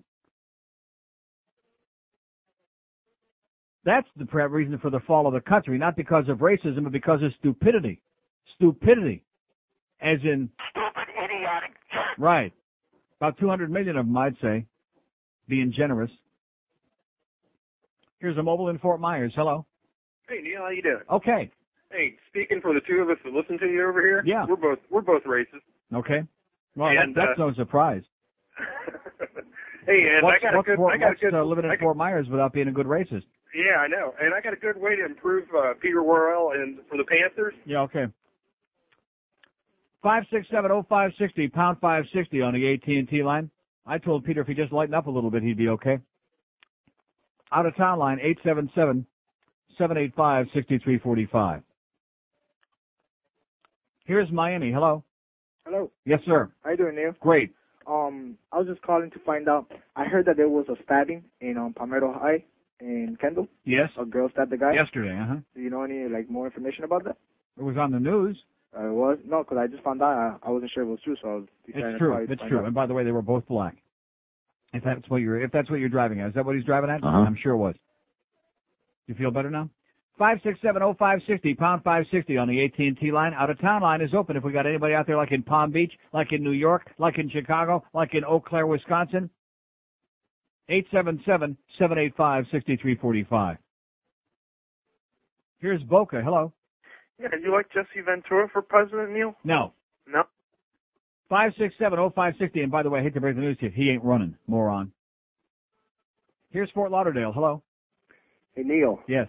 Hey, how you doing? Happy anniversary. Yeah. Happy 25 years of doing this crap, yes. Exactly. Talking to morons, yes. Listen, I heard some dumb shit yesterday around my local neighborhood, and I couldn't believe my ears when some kids were playing around in the yard, and one kid told the other kid, a name, he just cursed him, and the other kid chased him, and he shoved him on a bike, and he fell in this resident's neighborhood, so he proceeds to come out with a 9mm behind his back and approaches the other kid and grabs him by the throat. How old were these kids? One was 16, the other one just young 10-year-old. Yeah. Just on the bike. He called him a name. I couldn't believe my ears. This guy had to come out with this 9mm and justify that you push this kid over my property again, and I'm going to take it out on you. Yeah. Some real stupid stuff. That just let you know on that. That's the American fucking way. Take care, Neil. Okay, thanks for the good news. We know the moral of that story? No. No, stay off of your neighbor's lawn. That's the moral of the story. Don't use a 9mm. Use a 38. Okay. 5670. Yeah, see if those cops in New York would have listened to that, they would have had to fire 175 shots. Isn't that what it was? 422 shots, something like that, I think. Uh-huh. Out-of-town line, 877-785-6345. Just like I said to the person that called yesterday, I was talking about these phone calls. Every time I give out the number, every time I punch up a line, I do it with the greatest of hope and anticipation and expectoration. Hope springs eternal in the human womb. But don't get carried away. Oh, just look at that. I have a little thing on my... This is very good, by the way. Godfathers, we recommend it enthusiastically. And Jeff Cohen says, listen, don't anybody go there who would be going to the pizza loft, but if you weren't going there in the first place, go there because it was pretty damn good. He only had 15 slices, so it couldn't have been too bad. Here's a mobile in Fort Lauderdale. Hello. Neil, how you doing? Great. I was wondering if you could clear up a question. Is there all black colleges in the nation at all, or? Well, they do have black colleges, but I don't know if they're all black. I don't know if they're like white people in some of those institutions. I really don't know. Because I was wondering. But there are colleges that are almost that are black universities. That's true. With the United Negro College Fund. Right. I was wondering if that money went to an all-black college. I mean, that would consider to me be racist. Racist, right? Well, let me ask you this: do we have all white colleges? No. I don't think so. What is it? And if we tried, we'd sure be in besides trouble. Bob Jones, that's not a college. That's a concentration camp. All right, just wanted to know. Thanks. Okay, good point. Excellent. But you see, again, we got the double standard, and none of the people in this audience want to talk about it. Because they just sit back and they accept it, and they're intimidated because they don't want to see no dark face in the middle of their lawn with an ugly look on their puss. Maybe Cecil will come by 5:30 in the morning. I'll just take a look. Oh, when I listen to some of these excuses. But if they wear a jockstrap, you see, then it's okay. As barbaric and grotesque and as scumbaggy as they want to be. But as long as they wear a jockstrap, we got people on this station that will make excuses for them from now until the end of goddamn time. Let's take a call in Miami. What do you say? Hello? Hello, Neil. Yes, sir. I'm listening to your audience, and most of them... Well, you ought to be pretty depressed by now. Yeah, I am. But the thing is this. I mean, I know your position on affirmative action and everything. It's got to go. The thing is that the racism is so institutionalized from generation to generation. That is correct. Generation. That is correct. That the reason why I think most black people are given preference is because it is built in to the society and people. I mean, if they go out on their own and try to get a job, most of the time they're not going to get it. If they're qualified, they'll get the job. Not always. We got people working on this radio station who are totally unqualified, who are minorities, and they're here only because they're minorities. We do. Yeah, well, I just, I think that it's just the so in all fairness, I understand what you're saying, but I bet you that almost everybody who's listening to me right now who works for a living, who works for somebody else, is working in an establishment where there are minorities who have jobs who, if they weren't minorities, would never be working there. Yeah. You know what I'm saying? Yeah, but see, in Dade County... What's wrong with the idea? I mean, if you want to get an education, it's very obvious. There are a lot of very bright black people. There are a lot of very successful black people. There are black people who are millionaires. There are black people in very high positions in government. So what's the problem? In other words, if you want to get an education and you want to compete on an equal playing field, there's got to be a time to start. We just can't keep punishing people because they're not minorities for the sins of their fathers and forefathers and great-grandfathers 200 and 300 years ago. Well, you can't live that way. Yeah, but if these same people are still racist or practicing the racism themselves, I mean, this is why the disadvantage towards the minorities is still existing, and that's why things like affirmative action must remain in place. Cannot do it. No. Bye-bye. Forget it. It's gone. It's history. I'm telling you. I'm just telling you the way it is. Okay. Okay, hang in there. Oh, that was a bad choice of words. 5670560, pound 560 on the AT&T line. I told you I'm getting worse, man. I'm trying. That's why I'm discussing this today. I'm not doing this to be melodramatic. I'm not doing it to stir the pot or even smoke it. It's just the way I feel. There's this stuff that's going on these last couple of days. Nobody wants to talk about any of these things, and nobody looks at these stories from a racial angle, including this guy who was a black racist up there in Pittsburgh, and was proud of it. That's okay. And by the way, I don't think he's going to get suspended for 14 days or whatever the hell it is. This is 560 QAM. What is a Buffalo Bill?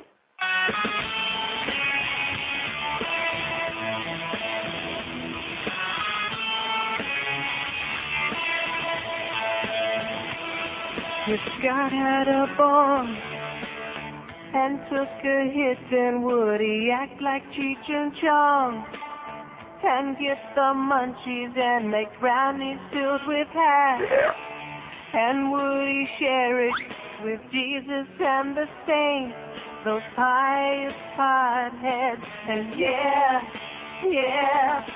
God is great, and yeah, God is good, and yeah. What if God smokes cannabis, smoking pot like one of us, getting high on the back of the bus, just him and Moses getting stoned on a Greyhound bus to Rome to get some Vatican homegrown, a couple time bags to take home. Smoked a big Bob Marley on his throne. No fun in heaven unless you're stoned. But I bet you got to be a big fat guy at that point. 132 at 560 WQAM. This business of making excuses for scumbags, and you notice how none of these people want to address the issue I'm talking about of Planned Parenthood, of birth control, of not making just a whole bunch of indiscriminate babies. And what's wrong with the goddamn media that we have to keep eulogizing and canonizing and kissing the ass of all these scumbags that are out there procreating and planting their seed everywhere like goddamn the father of our country? What's that all about? I mean, you can talk statistics all you want about, so many minority children with no fathers and no mothers and your mama and this and that, like the 60-year-old kid that shot and blew away that 60-year-old girl that we're not going to be bringing back anytime soon. I say it's time to cut the crap. Start taking responsibility for your own behavior. See what just happened? God's punishing me for telling it like it is. He'd rather have me give you your bull crap. Or maybe somebody gave God some bad weed just now. Yeah, man. That might have been it. And he's pissed off about it because he does work in mysterious ways, doesn't he? 5670560, pound 560. Stop making babies.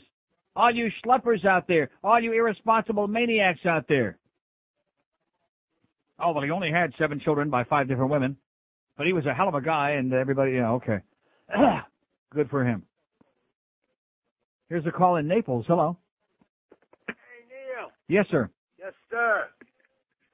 Listen, I spent 2 years in Jamaica. I was, are you there? I'm here. Okay. I'm there. I was teaching blacks a trade. And you were teaching what? I was teaching black people a trade. Yeah. I was working sort of like a Peace Corps. And I was on a bus once in Trenchtown, down to get my marijuana, which at the time in 1974 was $1 an ounce, and they would not let me sit. There was one seat left, and a big black guy said, "You're not allowed. You're white. You're not allowed to sit down. Right. You have to stand in the back of the bus." Uh-huh. So I did for like 5 miles. Yeah. And I know what prejudice is about, man, and it sucks. You know, Yeah. I got a taste of what it was like to be. Well, all I can say is based on this call, I can't say I blame him. I guess he still got some of that weed. Yeah, some of the wacky stuff. Yeah, man. Well, maybe he can help us out. 5670560, pound 560 on the AT&T wireless line. Stop making so goddamn many babies. We got babies making babies. Trailer park trash making babies. Little Schwarzer girls making babies. Stop already. Stop planting the goddamn seed. Condoms, birth control, just like in Africa over there. Oh, they don't want to talk about condoms and, oh, God forbid. Because the church is all pissed off about that anyway. It's over trying to convert all those people. Yeah, right. God forbid. That's another reason this goddamn Pope should rot in hell, and I'm sure he will. Forced illness, forced ignorance, forcing it upon the masses, forced misery and suffering. Oh, just keep making babies.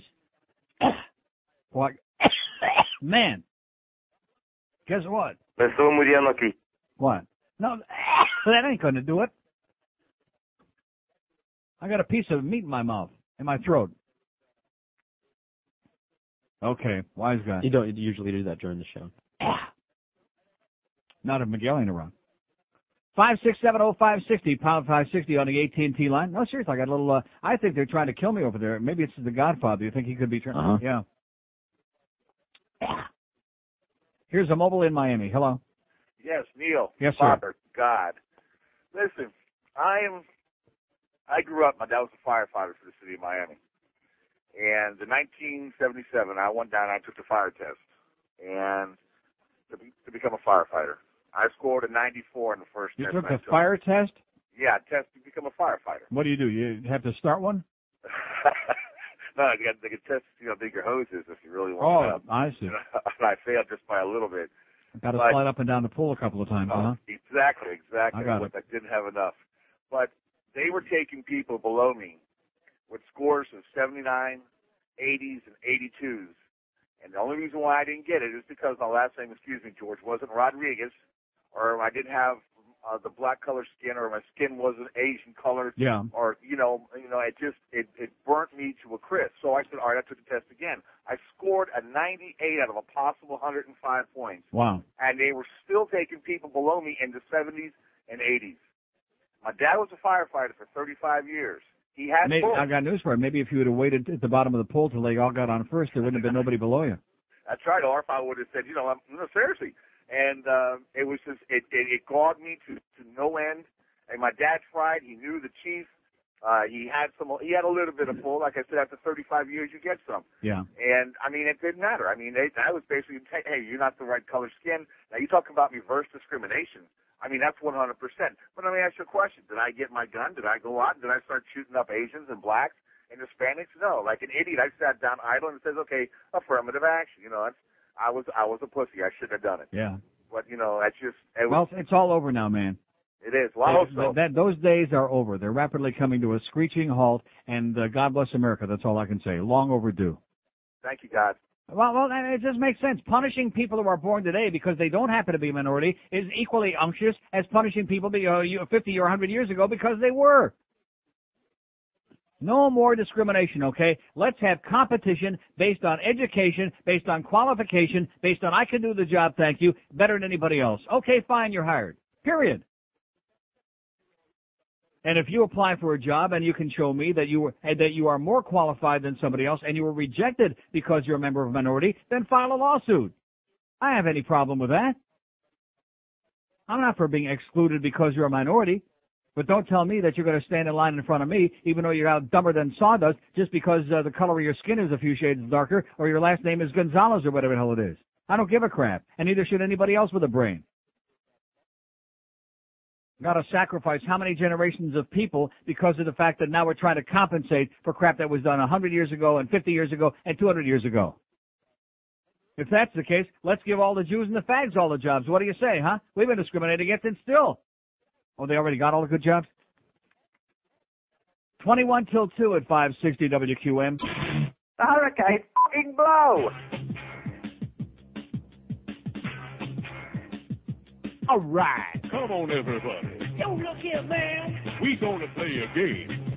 Say what? We be flipping scripts around, What's that, man? and Ebonics be the name. Yo, what you talking about? You take a funky dope word Boy. and bust some skills to make it rhyme. Got a bust you? Check out what I've been kicking. What you talking about? You have it down in no time. Show up. Skeezer. Skeezer.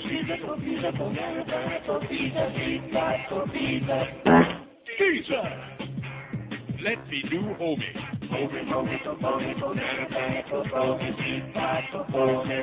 Yeah, homie. Yo, this be Anthony.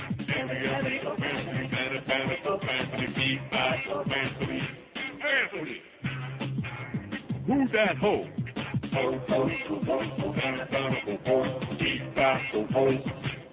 Ho. You be boning.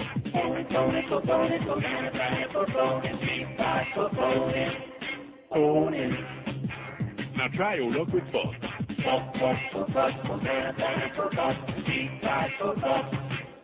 Buck.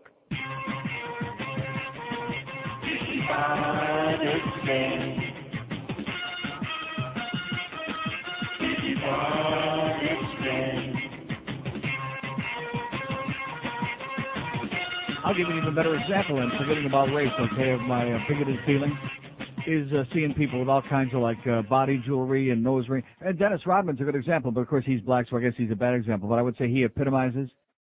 He is the epitome of what makes me not. And when somebody says to me, oh, no, you got to be tolerant of the way other people. No, I don't have to be tolerant when people want to go out of their way to look like a freak. Use Tommy Lee for an example. That way you don't have to sound so racist. Oh, God.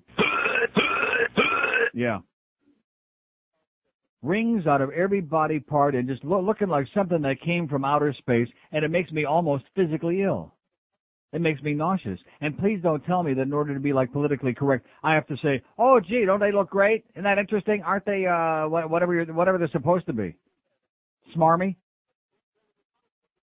Puke-inducing, that's the only term that comes to my mind. They're just expressing themselves. No, they're not. Just being assholes. What they're doing is defiling their bodies, and they're doing it because somebody else told them that it's cool and it's hip and it's in, and it makes them something that they're not, which is trendy or chic or something. And then chic, something that sounds like chic, with a different letter on the end, like Schmidt, is what they look like. And turns me off and makes me nauseous.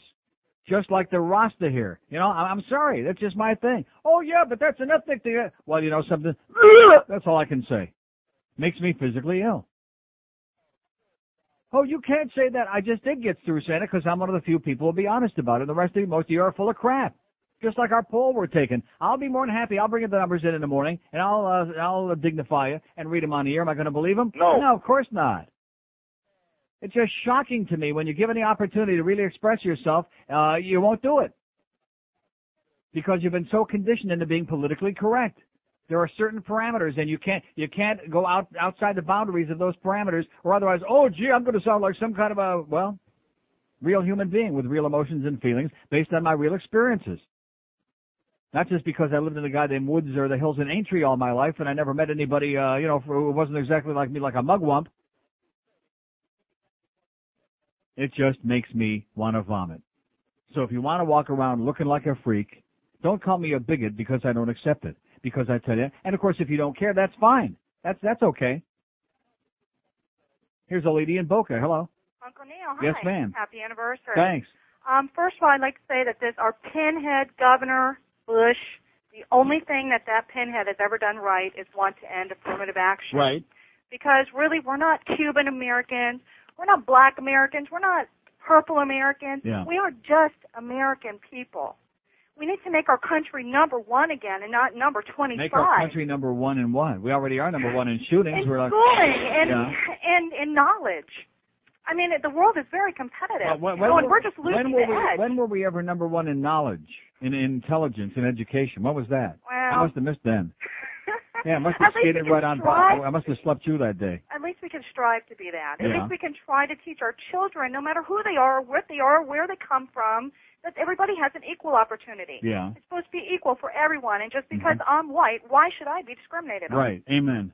You know, and also crimes that black people commit against white, that's a hate crime.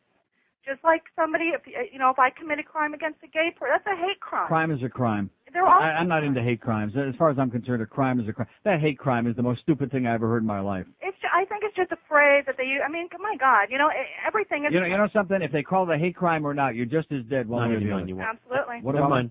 I just went off. What was it?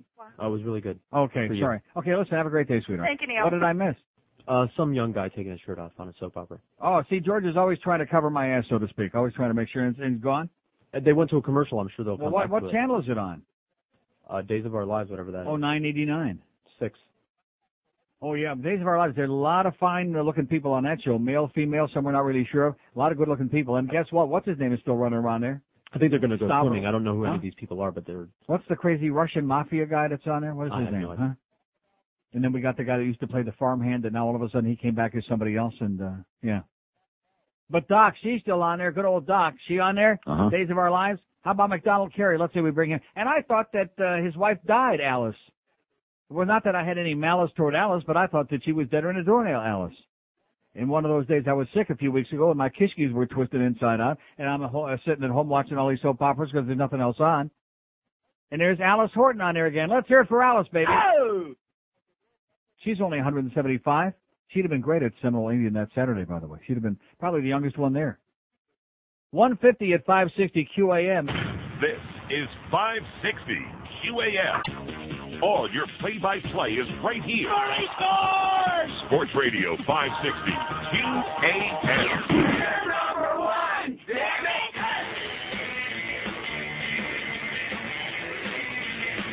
What I like about brew, it fits the can real nice.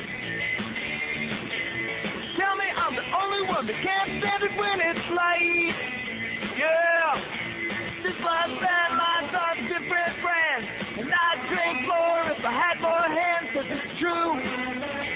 That's what I like about brew.